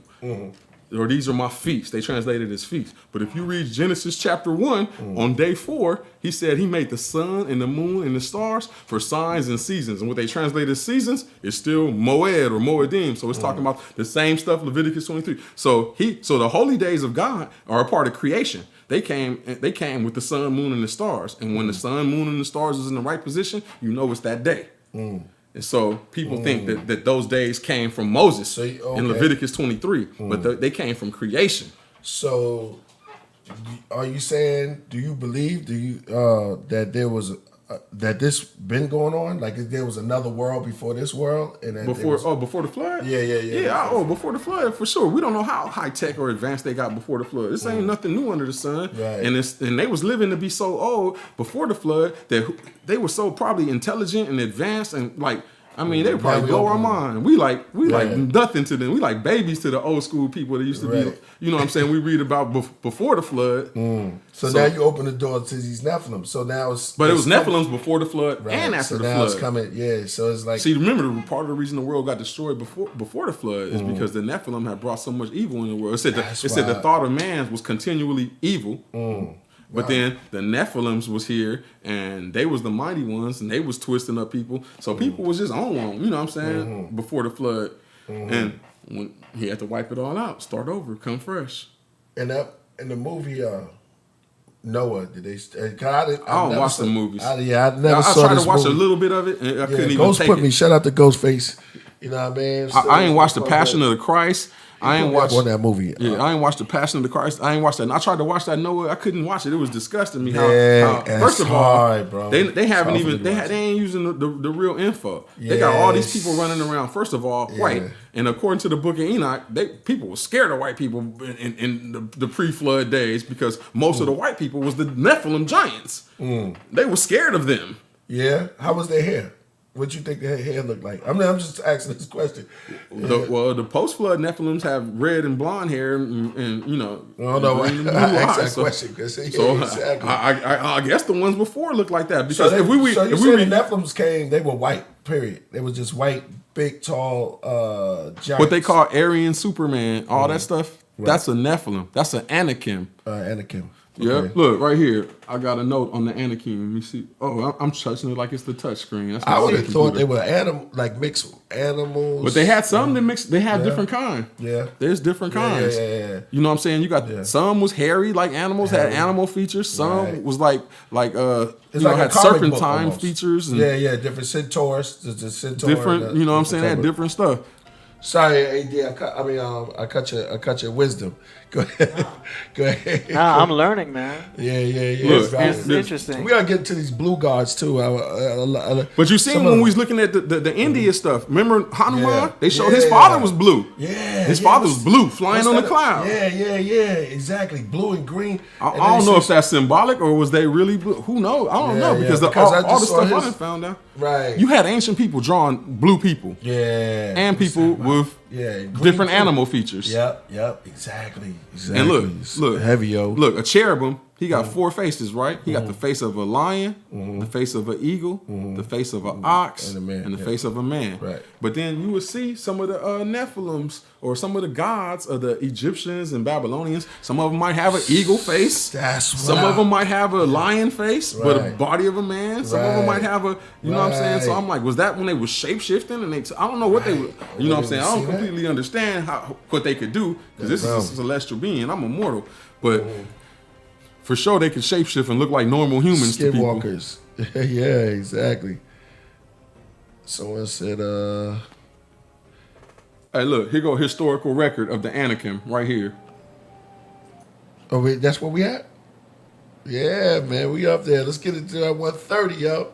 Look. That 150. Look, it says a design from the interior of the great temple of Abu Simbel furnishes yet another proof. Presented at a meeting of the Syro-Egyptian Society in 1856, it depicted the king contending with 2 men of large stature, light complexion, scanty beard, and having a remarkable load of hair pendant from the side of the head. Other representations of the same tall people were seen in the royal tombs of Biban el-Muluk at Medina Tabu at Karnak, and at the tomb of Oymen Ptah I, which Belzoni opened. So this is the guy who opened the tomb.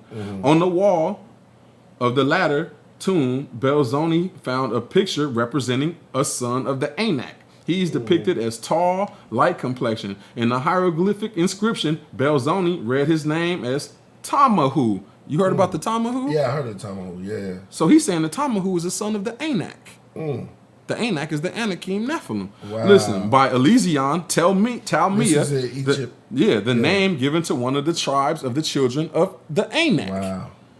The above mentioned inscriptions give us some idea. The above mentioned inscription give us some idea of what the Anakim looked like.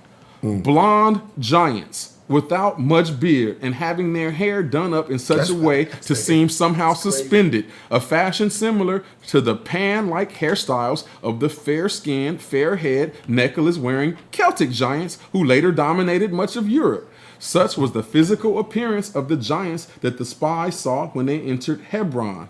Now, was he supposed to look like this? Because this is Anakin. No, not Anakim. Not Anakin, Anakim. But I'm wondering if Star Wars is using, because like someone else mentioned how this is also using, Star Wars is using that. There's only one letter different. Change that N to an M. You know? I know you know about the Anakin. Yeah, I mean. Anakin was ancient tall people. Did somebody run up to them and say, wow, they're like giants? I think. No, remember the children of Israel was going to the promised land, and they said, we don't want to take that land because the children of Anak is there. This is a land that devours people, meaning they eat people. But then they were scared to go try to fight them. It's in the actually Bible. said this in the Bible. Yeah, it's like numbers. That these cats and they don't talk about this in the churches and stuff like that. I don't know. Nah. The churches that I've really. seen, that these cats were devout. Was giant people eaters. People. They're giant blonde They say there were no dudes. parts of them. Yeah, the Egyptians ran them out of Egypt. That? You remember that scripture? So I think it's Numbers. Let me see. I think it's Numbers. You gotta read 13. this. This is crazy. Let me see. He said, and I think it was Joshua. Did he say, I don't want no parts of them? No, Joshua, I think he killed off some of them after they were scared. Joshua Somebody. and Caleb was the only ones that was down. Right, Caleb, Joshua and Caleb was down. Everybody else was scared. Wow, that's why that's they all crazy. died in the wilderness, and Joshua and Caleb got to go to the promised land. Wow, that's crazy, yo. Yep, everybody was scared to fight them. That should have saw AD face just. He was like, yo, devouring. Here it go. Here it go. It say. It says, and they gave the children of Israel a bad report. It's Numbers 13, verse 32. And they gave the children of Israel a bad report of the land which they spied out, saying, the land through which we have gone as spies is a land that devours its inhabitants. All the people whom we saw are men of great stature. We saw the giants. Let's see what the word says right there. Hebrew, Nephilim. Look, Hebrew, Nephilim. We saw the giants. The descendant of Anak come from the giants. And we were like grass. grasshoppers in Wow. our own sight, so we were in theirs. And grasshoppers is kosher. Never So heard they that saying scripture before. That's in the so Bible. they looking at them like, ooh, that, grasshoppers is like candy. John the Baptist ate locusts and stuff like that. Grasshopper is the only kosher like bug type of thing. Shrimp and all them lobsters. That stuff not kosher. That's unclean. Right. Grasshopper the only one. Grasshopper, locusts, and crickets. They kosher. So they saying that we like grasshoppers to them. They talking about they looking at them like we food. When we little, they could pick us up and be like, we eat you. Like, Exactly. No, now I'm just thinking about somebody grabbing a little grasshopper in the lake. That it had to be bigger than it, right? Or something like that. Hey, that's Jimmy the Cricket, man. no, I'm saying the regular humans saying they like grasshoppers to these dudes. This is how big they was. Yeah, somebody said, JB said 6 fingers. 6 fingers with a... No, some of them have 6 fingers brothers, and 6 yeah, toes. yeah, They're one of the brothers, brothers of Goliath. Yeah. That's also a Nephilim trait. 6 fingers, 6 toes. And then you got other non-biblical stuff to talk about double rows of teeth. Some of them had double rows of teeth. Wow. They say they find bones of them. They be having double rows of teeth. But certain bones they find of ancient, the giants and stuff, they be having 6 digits instead of 5. That's one of their traits. I don't know if this is true, but I heard this dude break down that when the Native Americans would say how, back when they was having the problems with the giants and throw their hand up, they would show how many fingers they got on. Oh, yeah. I heard something like they were saying how. Yeah. But they were really showing that they got 5, so they could, wow, that's in the native.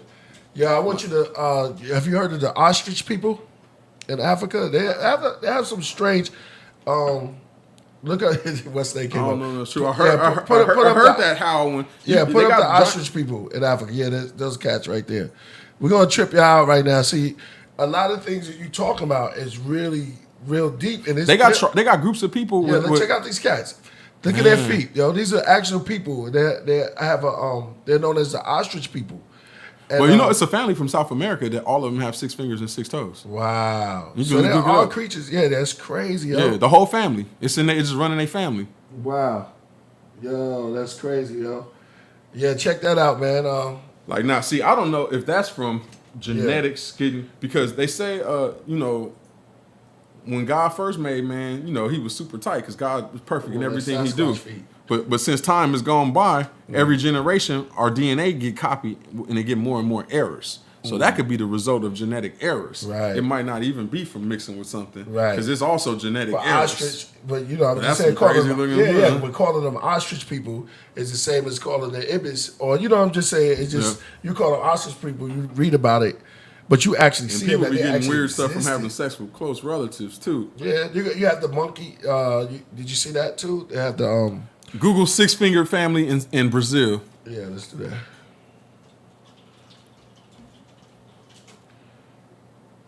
The whole family.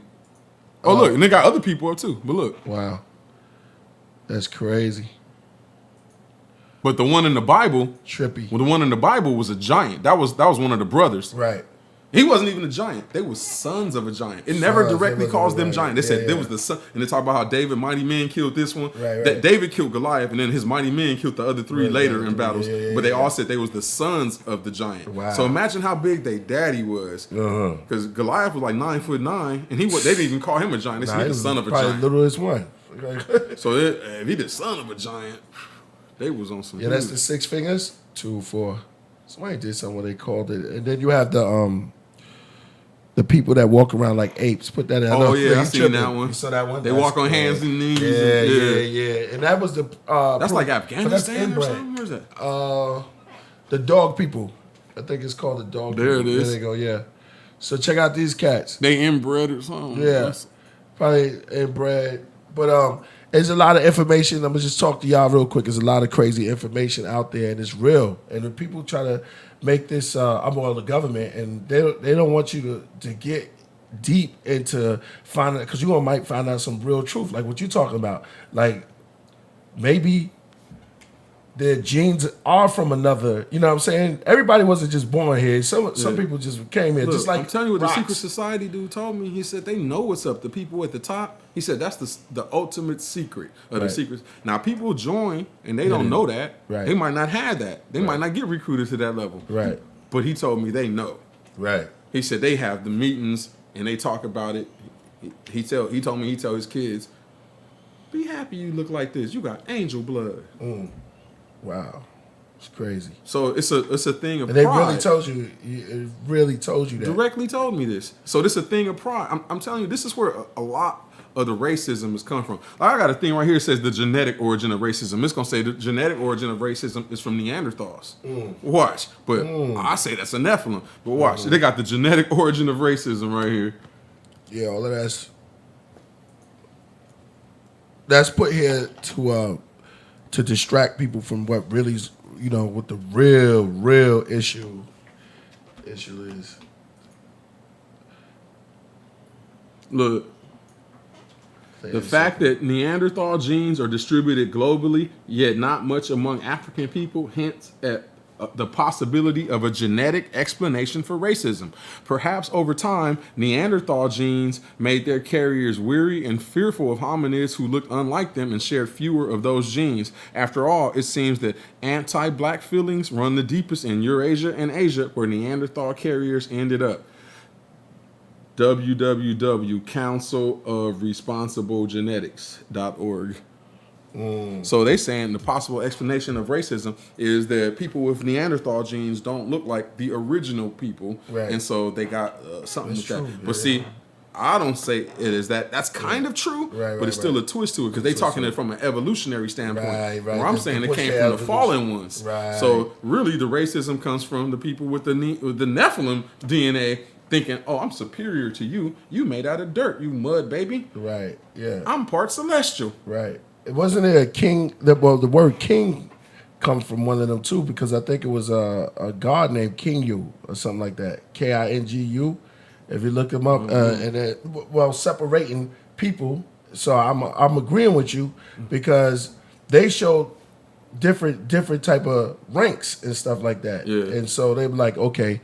You this, and you see higher and lower ranks in the celestial world. Yeah. You know what I'm saying? Even with the giants, like they talk about the storm giants, they was the blonde giants. Then the fire giants is the redhead giants. Right. And they had supposed to be different traits and different hierarchy. Like the blonde one's supposed to be a little better than the redhead ones. The redhead ones is a little wilder crazier acting than the blonde ones or something. But you know what I'm saying? But that's going into the history of giant stuff. What the people who was in Northern Europe dealing with giants. Right.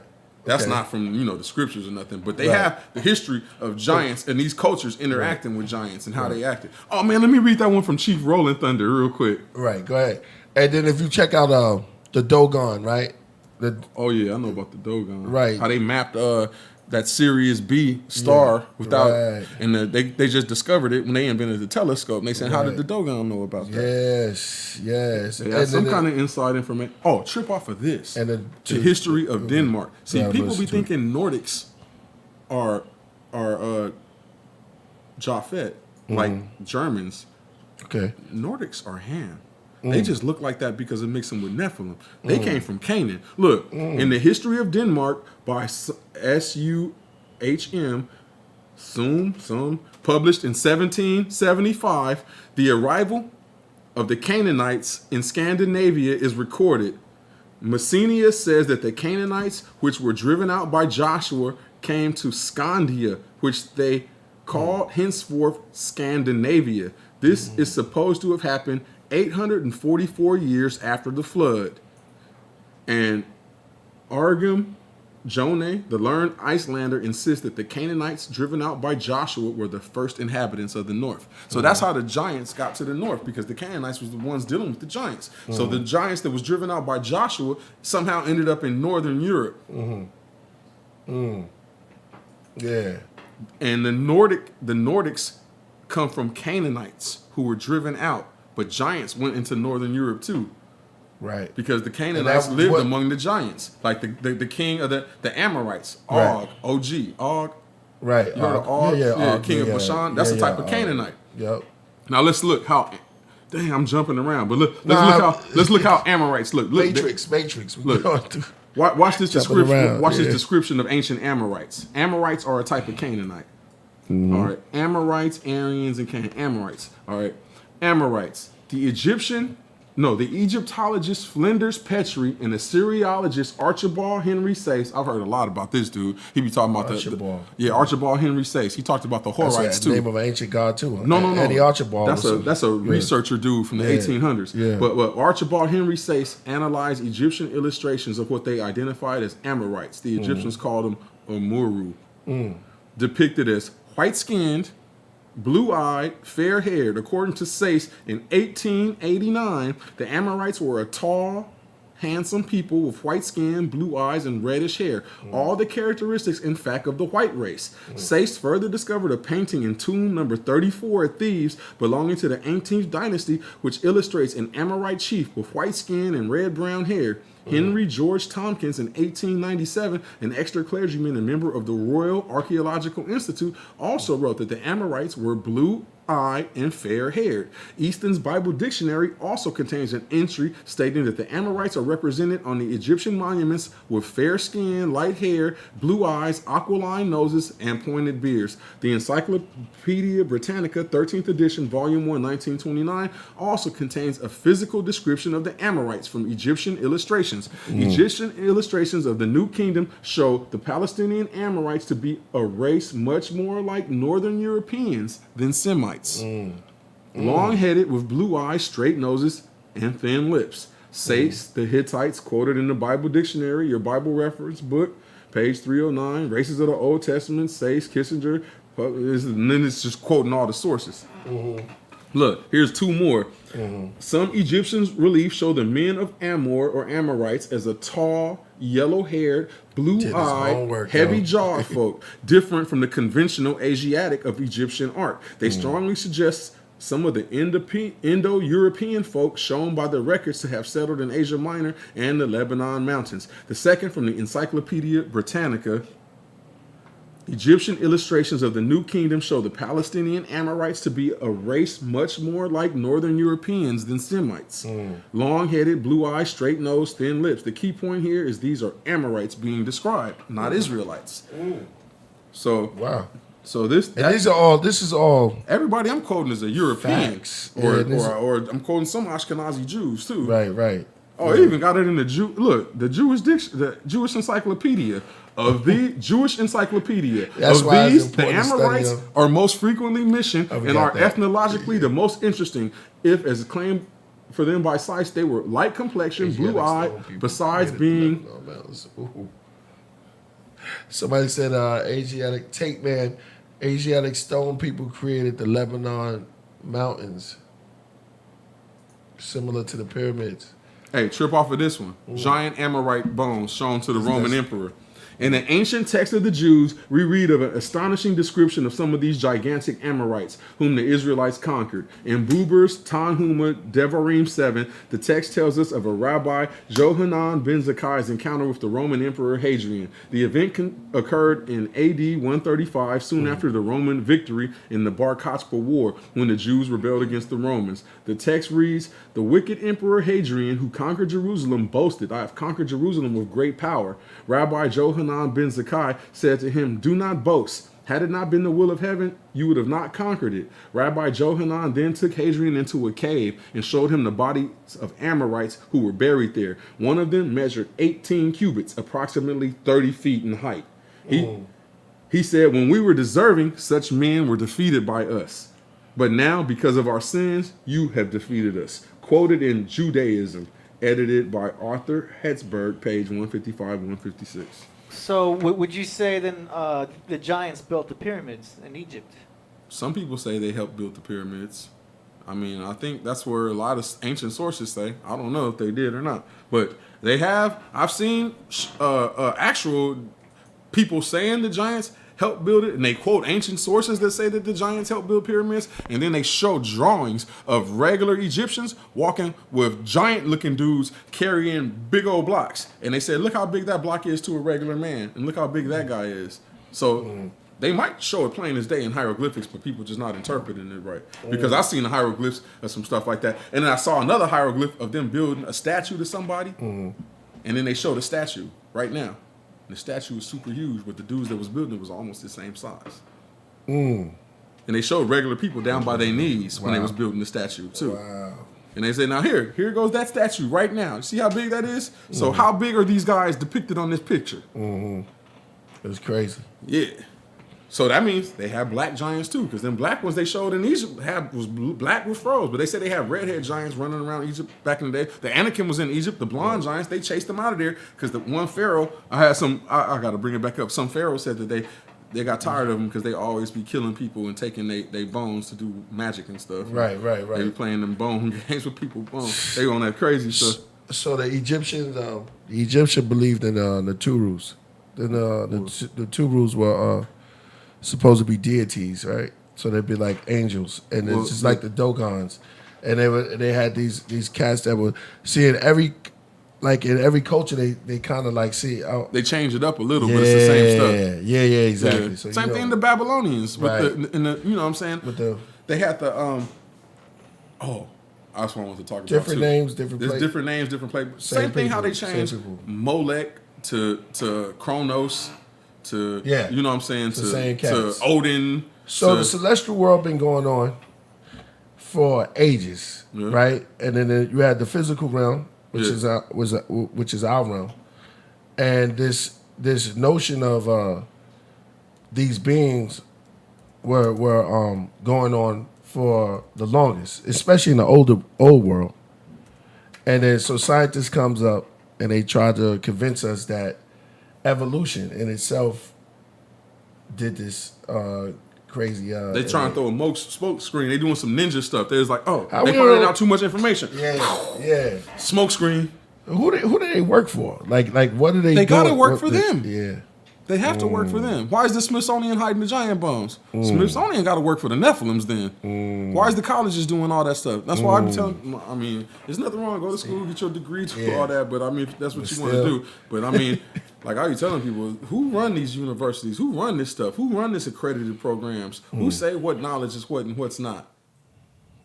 Yeah, man, you getting people to think outside the box, and anytime you get cats to think outside the box is always a great deed. You know what I mean? When you're doing stuff like that. And some people, they can't grasp it, but they're going to have to. At some point, they're going to see it and then look back at it like, oh, wow, you know what I mean? Because you come across it at some point. If you put out a movie, you know what I mean? It's people I hadn't told about this stuff before, and they was like, nigga, you on some bullshit. You on some, nigga, you believe in Greek mythology or something. I said, no, some of that stuff is based on real stuff. Right. It's in the Bible, but they just changing the names of the gods, and they calling them Titans instead of Nephilims, but, you don't know what you're talking about. That stuff ain't real. I mean, they tell you right there in the Bible, it was giants looking at regular people like they was grasshoppers. Right. Oh, no, they just meant, okay, whatever. Then years go by, and then they be like, you was right. Yeah. But the craziest one still is me talking to the big homie Psych and JC, and the white dude coming from next door with the beers. It's crazy. Like, he justified your. He confirmed it to him because they was telling me, nah, we can't believe that part though. That's funny. You're 18. Oh, guess who up in the house? Yo, you know, every time somebody come on in, how was your first experience with Mojito? Mojito is the cat. Mojito. Be honest. Cats usually like me. It's a cat be following me around my neighborhood. Right. I take the groceries out the car, come back, he in my car chilling. Right. Mojito hissed at me when he saw me. Like, I was like, everybody on this show know Mojito, yo. And Mojito's up in the house right now. He hisses at everybody that come through. Hey, animals have their different personalities. Yeah. Yeah, exactly. I wasn't even messing with him or nothing, though. He just looked at me and was like... Go ahead.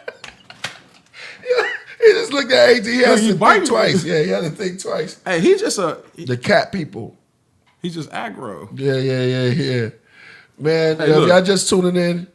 Yeah, with Kris Ransom. He's an artist also. We gotta give him some music. Yeah. Hey, look, and Comanches. He's a historian. I would say he have done his research crazy, and he's got some information. I want to right now. Native Americans. All right, let's go into the First Nations. Let's do it. Comanches, Chief Rolling Thunder of the Comanches, a tribe from the Great Plains, gave the following account of an ancient race of white giants in 1857. Innumerable moons ago, a race of white men 10 feet high and far more rich and powerful than any white people now living here inhabited a large range of country, extending from the rising to the setting of the sun. Their fortifications crowned the summits of the mountains, protecting their populous cities situated in intervening valleys. They exceeded every other nation which was flourished, either before or since, in all manner of cunning handicraft, were brave and warlike, ruling over the land they had wrestled from its ancient possessors with a high and haughty hand.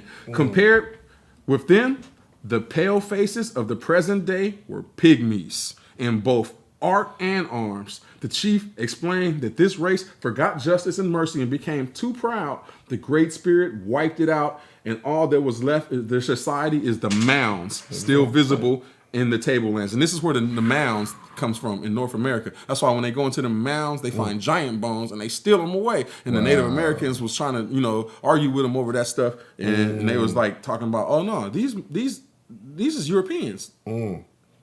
When they go up in there and get them out the mounds. And they got them same mounds in Northern Europe. Wow, that's crazy, yo. Yeah, so the giants came from somehow when they got kicked out the promised land, they went to Northern Europe and somehow made it over here to North America. Hey, look, here go the Navajo. I got one question. All right, the Navajo. Before you go into that, what do you think about the? We're gonna go back. What do you think about Space Force? And do you think? I think when the Most High come back with the armies of heaven and stuff, they're gonna try to say it's an alien invasion, probably. You know what I'm saying? Try to fight because they say they're gonna try to fight against him when he come out of the sky with the armies of the heaven. It says the beast and the armies and his armies gonna try to fight against him. So how you gonna try to fight against? You know what I'm saying? Yeshua coming out the sky with the armies of heaven. Right. They're gonna be like, oh, they coming. So I think they probably trying to get people to think something different. Probably when the end of the age. I don't know. Right. I think they trying to fight the Most High. Right. They might not know they trying to fight the Most High. They might be manipulated in another way, but they might. The ones at the top do. Right. The ones lower level people don't know who they working for. Right. They're trying to cash out and just. But the ones at the top, like on the back of the dollar, the top of the pyramid, they got that eyeball on it. They know what they doing. Yeah. But they almost disconnected from the bottom level. That's people. the peak hole, the top of the pyramid. Hey, look, the Choctaw. Horatio Bardell Cushman wrote in 1899, History of the Choctaw, Chickasaw, and Natchez Indians. The tradition of the Choctaws told of a race of giants that once inhabited the now state of Tennessee, and with whom their ancestors fought when they arrived in Mississippi in their migration from the west. Their tradition states that the Nahulo, that's what they call them, Nahulo, race of giants, was of wonderful stature.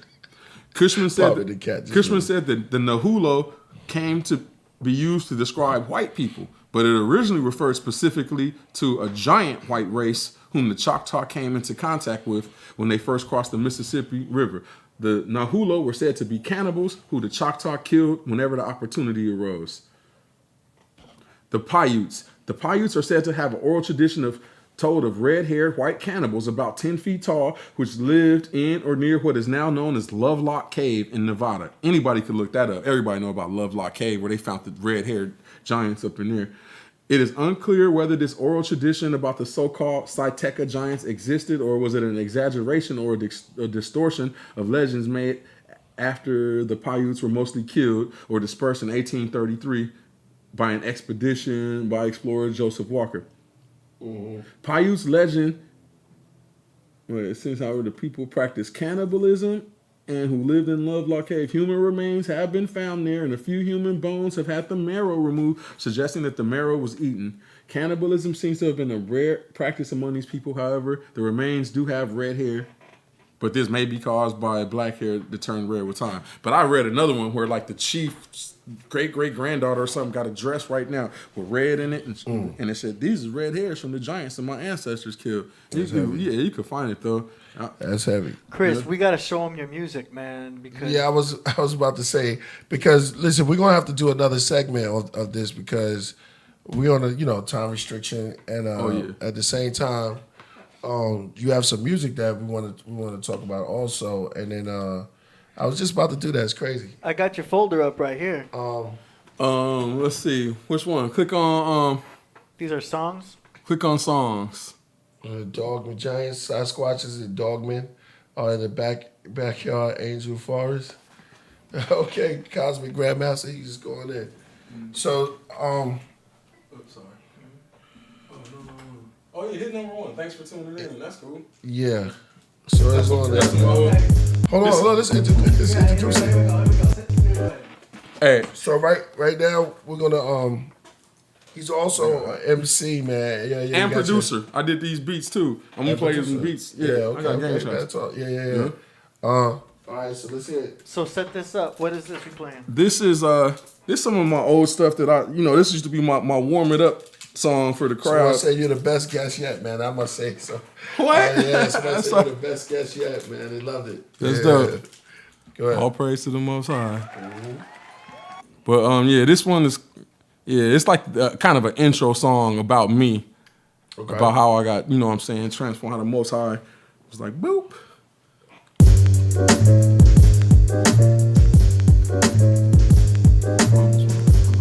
Yeah, producer.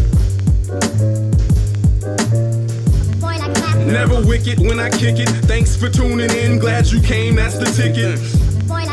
Gets busy with his rhyme flows while they're chasing dime hoes. I'm set to make some minds blow. Cause in the end, there can only be one. And to keep it next level, when I find her, I'm done. Not rhyming for fun.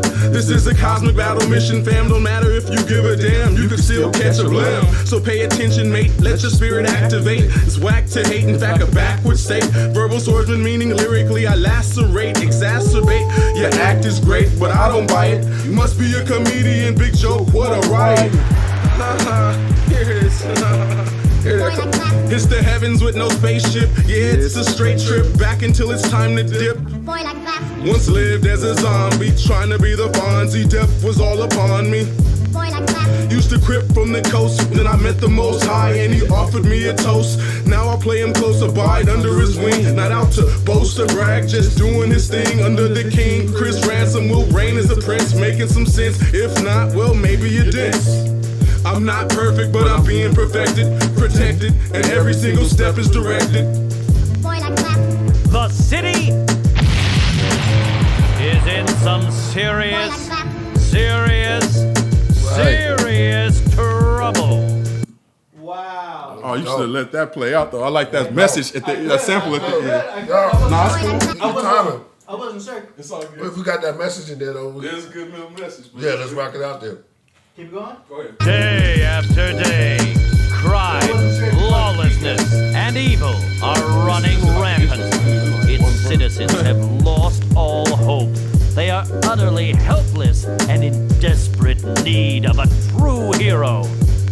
But who?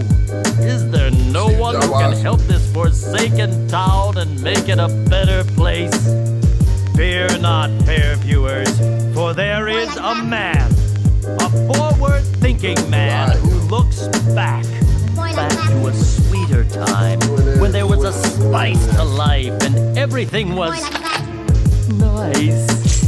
Is that the second I verse? must profess, sir, That's just this man it's a holds Oh, message. you talking about the message? Sample. salvation. This little message This from Lil. man, known simply as Kris Ransom. A little message from Lil Cartoon on our sample. Okay, that's cool, yo. I like it. That's your Yo, they like it. They like it. Yeah, hell yeah. Fire. Good reviews already. Yeah. Just like Thor, brother. I like the flow. New beats for pre-show.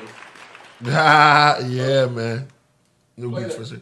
Oh, did you Set this up. So what is this? Did you do these beats just for the show? No. These are just new beats. Ain't nobody really heard. Oh, okay. So, All I right. just wanted to bring All some right. up here to the show. Oh, okay. Produced by Kris Ransom.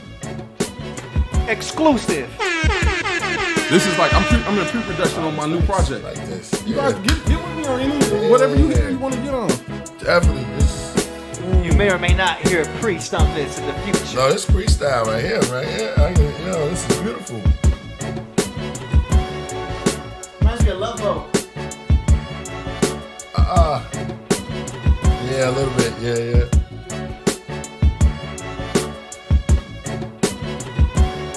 I am the king prophet. You're asking if you're from the 60s. Nah, I'm from East Coast, 190, but I don't gangbang no more. But I'm done. My nickname on the streets is Dum Dum from 190. The Lamo. Anytime a brother that I commend any brother that wake up into knowledge and that was in part of both worlds, you gotta respect it, man. You gotta love it. You know what I'm saying? I myself, my homies mess with 60s. You know, we cool with the 60s. Right. But it's just that. Shout out Big Dub. He probably watching. Woo!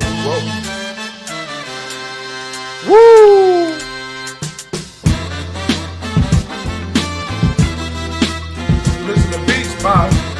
Exclusive. Produced by Kris Ransom.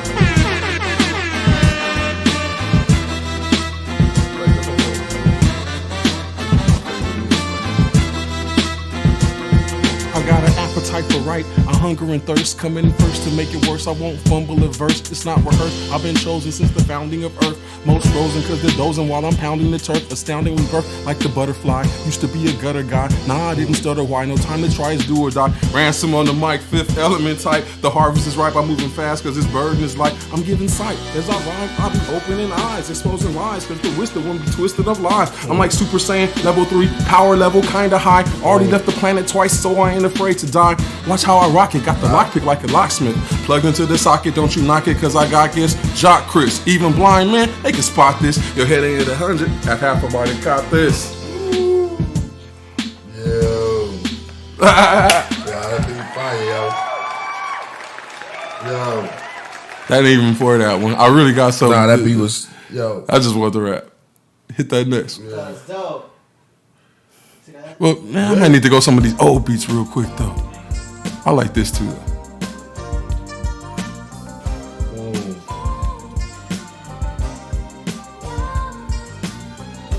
Fire right here. I know we getting low on time, man. We might have to just go through it quick. Hey, what's the next one? Yeah, hit the next one. I like this.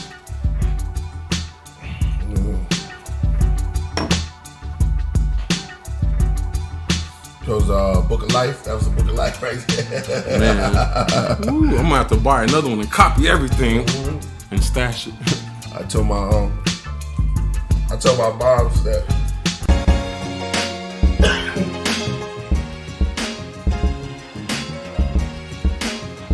Like that piano. yeah. What you blowing on? Right here, this is some.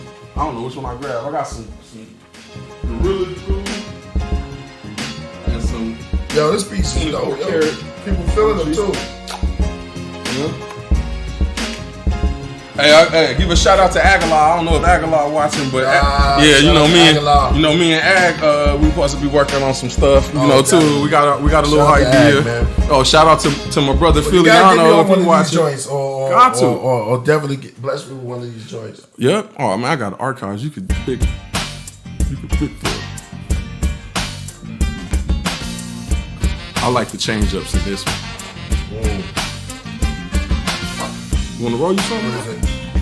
There's some, one of them is like Gorilla, one of them is some OG 20. Nah, I just put it in that jar. Got my KPOG on that. I should have bought something. Oh man, let me know. Yeah. I support. I'm in the network. We're here to edify each other. That's right. Mm-hmm. You know, tell them. Back in law, move down law. Edify. Yeah. Food is fake. Oh, y'all going at it on the line? Why you had to say that, Tate, man? Wait, hold on. Dion had to tell. My social media is Kris Ransom. Kris with a K. Ransom, like the price paid to set people free. Or also Spit Flames. But Spit Flames with a Z at the end. Make some noise. And they can see it right there, too. Yup. This is what they see. Boom. Oh, they see it right there? Ah, good looking, bro. Make some noise for Kris Ransom, man. Those beats were fire. Is that the last one? No. We got one. We got another one there. Hold on. Go to the. Now you just say that. Oh.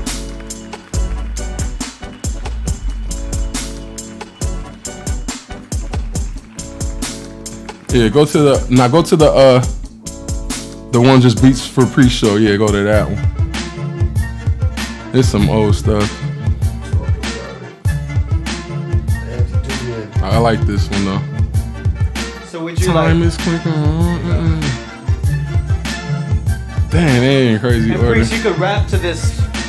And flow with this. Yeah, it's like a chop. Yeah, I like that. I like it. Hit that next one. Ooh, Yeah. this sounds like Priest already. Yeah. Yo, Priest, you could freestyle to this too. If you feel like Solve it. Yeah. it.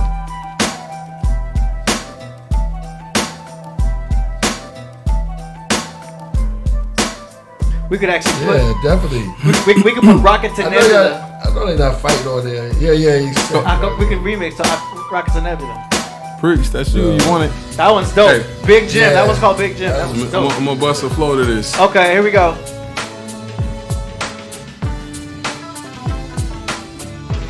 I like this one too.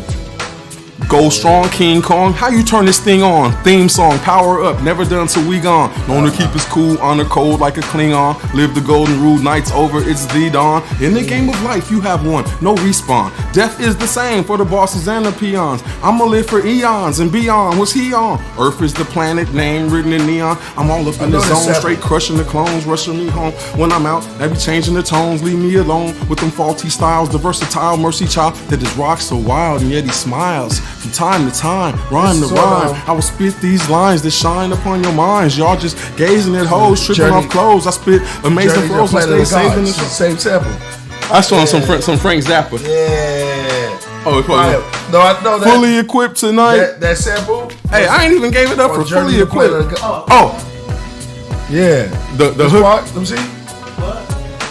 This part, You flipped it? Sample, yeah. Well, my man flipped it. I think it's on Journey to Planet of the Gods. Who won it? Yeah, I think It's all good. Yeah, there's one part in there. No, it's not even. Yeah, Journey to Planet of the Gods. Put it in. What's the name of it? New York. It's called. What was the name of that song? Yeah. Journey to the Planet of the Gods. What's the name of that song? Let me see the titles. Journey to the Planet of the Gods, not Planet of the Gods. You had it the first time, AD. Yeah, it's one of those. Not Super Wars. New York. You just passed it. I was just trying to get it. It's called New York Train. It's called New York Train. Right? Good. Surpassing, can't restrain from rapping. Big brain theory, thick chain jury. For all my goals and they six straight stories. I grab a piece of lane, Puerto Rican parade, Caribbean Labor Day, Eastern Parkway. I'm stargaze from the seats in the Barclay. On 88 play arcades. That's my man. No, that's not it. But it's a similar instrument though. Yeah. Put it back to your joint. I think. Unless he just flipped it in a different one. I think it's that same instrument. Yeah. It just flipped it. Yeah. Hey, that next one. The next one actually, Tony Tiger Style did a song to a long time ago. Man, we never even put it out. Hey, look, I had an idea for this song. It was gonna be like a game show, and I was gonna be like the host, and I was gonna bust a host verse, and then I was gonna have different people rap on the game show, and then at the end, like nobody was gonna win. I was like, they all dope, they all won. But then Tiger Style was like, I could be the host and the contestants, and he did one style as the host, and then all three contestants he rapped a different style, and it was all him. I love it. Yeah, it did sound like that. Yeah. It sound like a game show, right? Mm-hmm. I just put that on there to talk about Tony Tiger Style. Well, you're gonna have to hit me up with some of them beats, man. Oh, watch when this change up. It's almost Halloween. Y'all make sure y'all hit that subscribe and check it out. We looking also if you know anybody who wants to sponsor the Killah Priest podcast, hit us up at killahpriest.tv and we will get y'all a message directly, either me or AD, to just go to us two because we're the only ones that got this thing going. And also, I want to shout out Kris Ransom coming through and dropping some big bombs. We had the bomb. Some big bombs tonight, bro. Kris Ransom, fully equipped. Yo, the knowledge Next you was level. sitting on it, bro. You was letting your Hey. the machine gun. We not finished. We not finished playing the beats. We're gonna play a couple more beats and then we gotta land this rocket because I gotta. The rocket. Oh yeah, I was trying to get him to skip some stuff so we can hear. Yeah, get to the ones you wanted. Oh, play that one. Play that one. Yeah. Oh, this is like This one got Bobo David on it. Bobo David, my homie from Judgment Yard, Sizzler Crew from Jamaica. He gonna bust right here. He never leave me empty. Free my soul and my mind from penitentiary.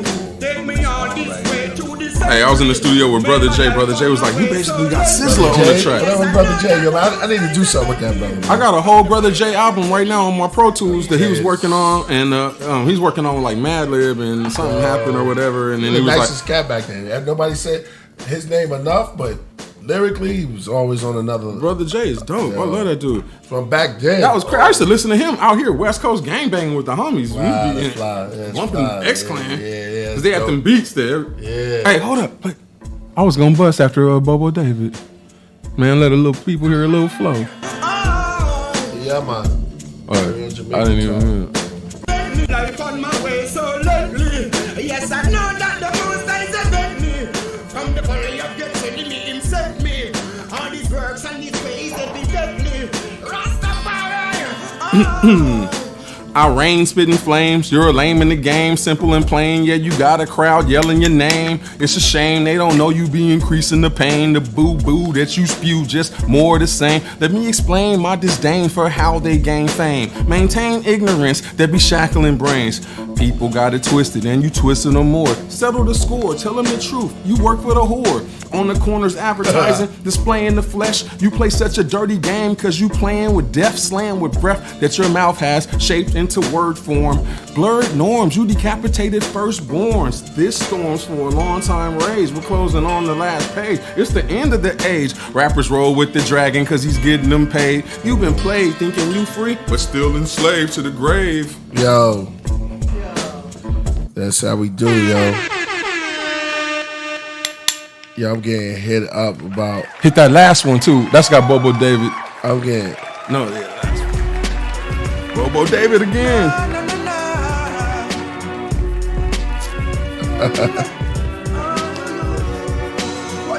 That's crazy. But yeah, I got a Brother J album on my hard drive. He told me to remix. I only did one track on the album. He said take all the beats off and do all tracks, do whatever you want with it. We might have picked one. I know one we could do. Because he only did one verse on it. And then you can put verses on it too. And you know what's crazy? When I was young, gangbanging, I was used to listen to X-Clan out here on the West Coast. Never even knew I was going to even meet this dude. Then later on, years down in the week, like hanging out, and they're like, this is Brother J from X-Clan. This is crazy. Right. And I used to be like, if I ever did a song with X-Clan, I'd call it, I said, I'll call it Exorcist. And I never told him, in the song he did to my beat, he called it Exorcist. Trip though, when I was young, crippin'. Right. I was talking about X-Clan and was like, one of my big homies from my hood, Wino, respect Wino, Brian Dobbs, original DJ for Coolio, County Line, Fantastic Voyage, all that. Big up, big bro. That's OG homie from the hood, used to take us around stuff and all that. And I was like, one day I'm gonna be in the music and I wanna work with X-Clan and I wanna do a song called, I was like, they had all this, X that. I was like, I want to be Exorcist, do an Exorcist song with Brother J. And I didn't even tell him. And then the one beat he picked for me when he was working on that other stuff, he made a song called Exorcist and did the hook in one verse. And it's just sitting there. So, yeah. Exorcist, though. Oh, X-Clan, you know, X-Clan used to have it, X this, Yeah. X that. Yeah. I know using the Like phones my and- ex. Yeah, and I was like, concept. if I ever do a song with Brother J and X-Clan, I would call it Exorcist. Years later, I never told him. Years later, he at my house. Wow. And he do a song to one of my beats. He do a hook and one verse, and he called it Exorcist. And the hook, he like the Exorcist. And I'm like, I never even told him. But it was like a prophecy or something. Like I self-prophesied it when I was gangbanging. And it was like, one day I'm gonna be doing some music. Wow, work with X-Clan. We can do a song called The Exorcist. Like just some random stuff. Right. Yeah, No so doubt, it's no crazy. doubt. Yeah. No, you rolling up.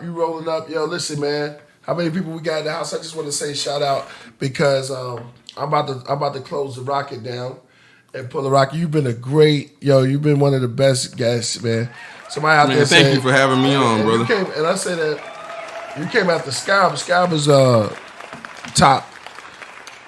He's one of the top two. We gotta have Scob come back up here and drop some respect, Scarab, living legends. Yeah, living legend. So shout out to everybody who came through. Roll it up, bro. Roll it up, man. Yeah, roll it up. Was I not supposed to do this on camera? Nah, yes, indeed you should. Yeah, indeed you should. We got I just want to say that we also got the CDs out. We'll tell y'all that. Shout out to everybody down on that's on the Spring Street Live joint. And we got the CDs. These are being shipped out. They're going real fast. The Killah Priest, and you can catch them on. You can buy these on killahpriest.tv. Make sure you get the autograph one. And they come to your crib. Is selling out. Those are limited edition, and we're gonna have these too. I need to get one of those. Yeah, I got you. Don't trip. We need to put these up. The t-shirts. We got a limited amount of t-shirts, but it'll be up there. But you probably can order directly. You know what I'm saying? Because I got a couple. Now we're ready to get rid of it. And so if you want to advertise on the Killah Priest podcast, hit us up, info@killahpriest.tv. And that's here live. Man, it's been a super, super, super time, bro, building with you. Man, thank you for having me. I enjoyed it. I definitely enjoyed it. It's not too many times that you can sit down and talk about things that be on your mind. We on? Is it live? Let me shout out my stuff before we get off. Yeah, definitely. Before we go anywhere. Shout out everything you want to shout out, bro. Plug it up. Kris Ransom, fully equipped, entertainment.biz, about to be working with my brother. Working with my brother AD right here. You know what I'm saying? And big up AD. Yeah, man. Shout out to A Dizzle. Yeah, shout out to everybody, man, and the Llama and the LB, all through LA that mess with me, all my Compton people. And yeah, man, shoot. Hopefully I'll be back on here and we're gonna do some more stuff, but we're gonna slow it down and do like one session on Giants. Yeah. Stuff like that. Yeah, Israelites and all that. Definitely. And y'all gonna see me and Priest in the next few weeks or, you know what I'm saying, up and coming time, come with some stuff too. Because, I'm working on this new project. Hopefully has something for sale for y'all about it, you know what I'm saying, end of August. And, you know what I'm saying, gonna try to do that like single thing and put out this little video during the corona and, you know what I'm saying, try to say some stuff to really move people and inspire people, because right now I think a lot of people sitting around, like a lot of people started thinking about, you know, how the police treating black people and all that during the corona. It was like a perfect setup because everybody out, you know what I'm saying, and instead of everybody being out and about going with their life, they're sitting at home and then they see all this stuff going on in the world and they're like, wow, they get to sit back and take it a little bit more serious. So I think this is a good time to put out some music that could talk to people, because it looked like the corona is back up and people finna be back on lockdown. So I just want to say some stuff that's gonna inspire some people. And you know what I'm saying, for the Israelites who've been in captivity and don't even know who y'all are, man, read that Deuteronomy 28, read that Isaiah 42, read that Luke 21, man, read that Zephaniah chapter 3, man, and it's so many of them that, you know what I'm saying, you could read and find out why. Everything happened for a reason. We got put in slavery for a reason. Ain't none of this just happened to be happening. It's part of the master plan. And get on that Deuteronomy 28, then get on that Deuteronomy 30 and find out how to get up out of the captivity. And yeah, besides that, big love to everybody. Respect. Hold on. I think, no, go ahead and play. I think AD gonna play something. He gonna take us out with something on the piano. Is that you playing? Hey. Oh man. Hey, yo. Hold on. Nah, keep it going. I thought you was playing that. Go ahead, keep on. Hey man, take it out with one of my interludes. I got 2 interludes that I put on that stuff. Definitely check it out. It's on the Beats for Priest show. It's some interludes, I think. No, go back out. Go back. They're on the last one with the songs. Go back. Yeah, that one. Let me see. God's Hand or shout out to Hellraiser or Power Up. God's Hand or Power Up. To attack me with such an insufficient power. Yeah, check us out. Listen to me. Yeah, that's Dragon Ball. Oh, I did that. With some Godzilla, with some Omen, and Mahoney Mike Long on the bass. Big up Mike Long. Listen to the message, though. Listen to the message that they saying. Listen to the lyrics. Yo, we're gonna take y'all with this one.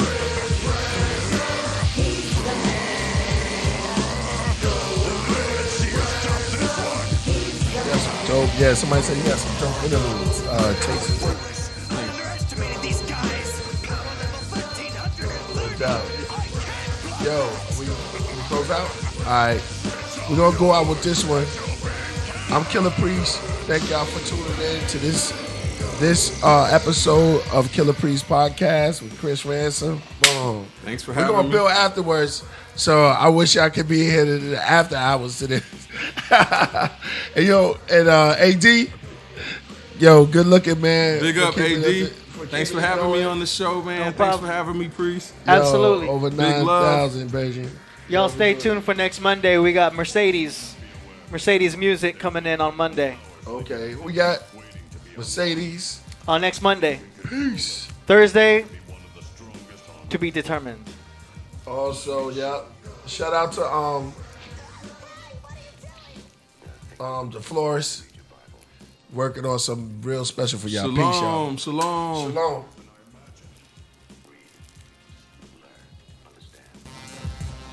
What am I supposed to understand? Who you are. No, you're wrong. I don't have any power. You! I don't believe it!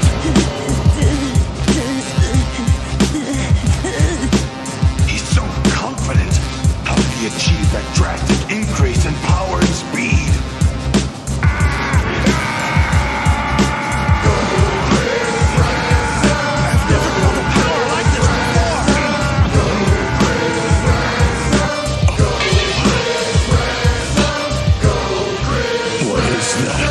I've never felt so much power. Who is that? This guy could be a problem.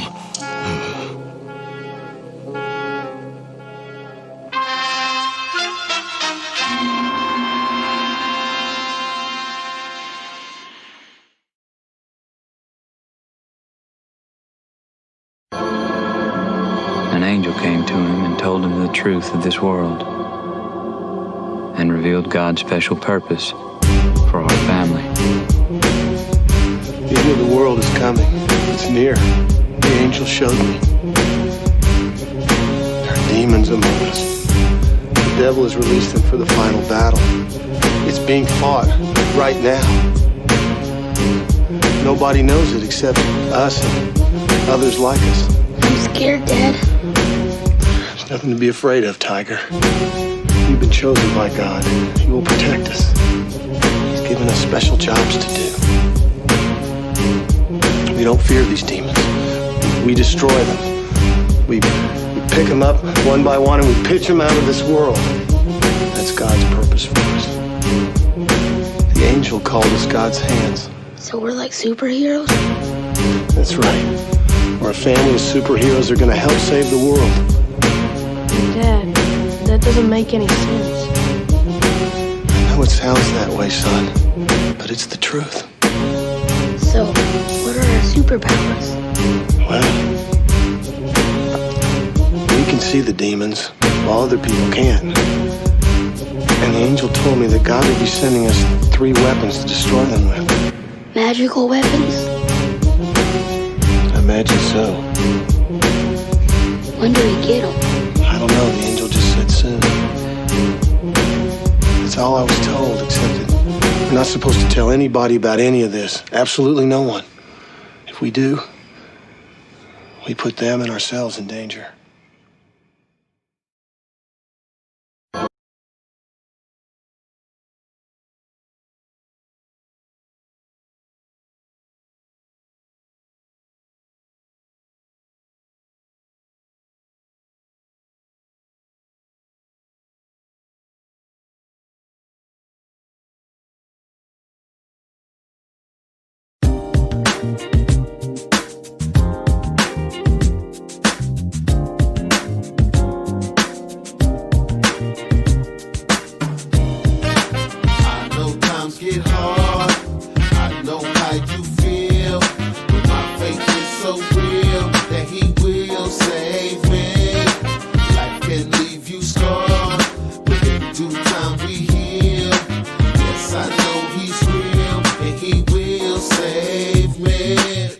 Yep, believe it. Drama in my life, homie, I don't need it. I know what it's like, I've been there before. Gave my life to Christ, now I see much more than some problems. If I got a problem, he can fix it. When it gets heavy, he can lift it. Baby, I'm a witness. I found out I can't do it on my own. Then I realized I ain't doing it alone. God gave me strength, I was so convinced. Living behind tent, it was hard to see. Now it's in 3D. He died for our sins, he did it to save me. And you, yep, and you too. I'm too blessed to be stressed when I ride through. I understand what you've been through. Just put your trust in him, because there's nothing that you can't do. Now sing with me. I know times get hard. I know how you feel. But my faith is so real that he will save me. Life can leave you scarred, but in due time we heal. Yes, I know he's real and he will save me. All I need is faith to know that he will, he will, he will. Even though I make mistakes, I'm sure that he will, he will, he will.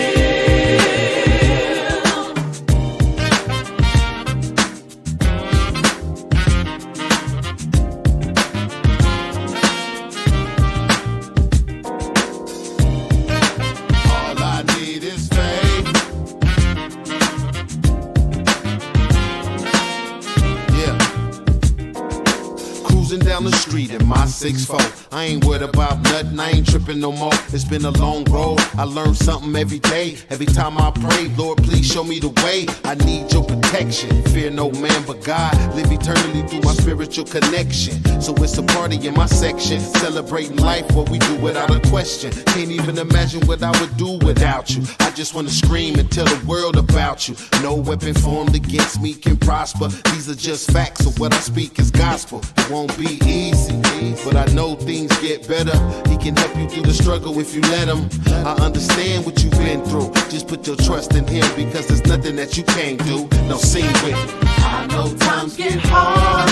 I know how you feel. But my faith is so real that he will save me. Life can leave you scarred, but in due time we heal.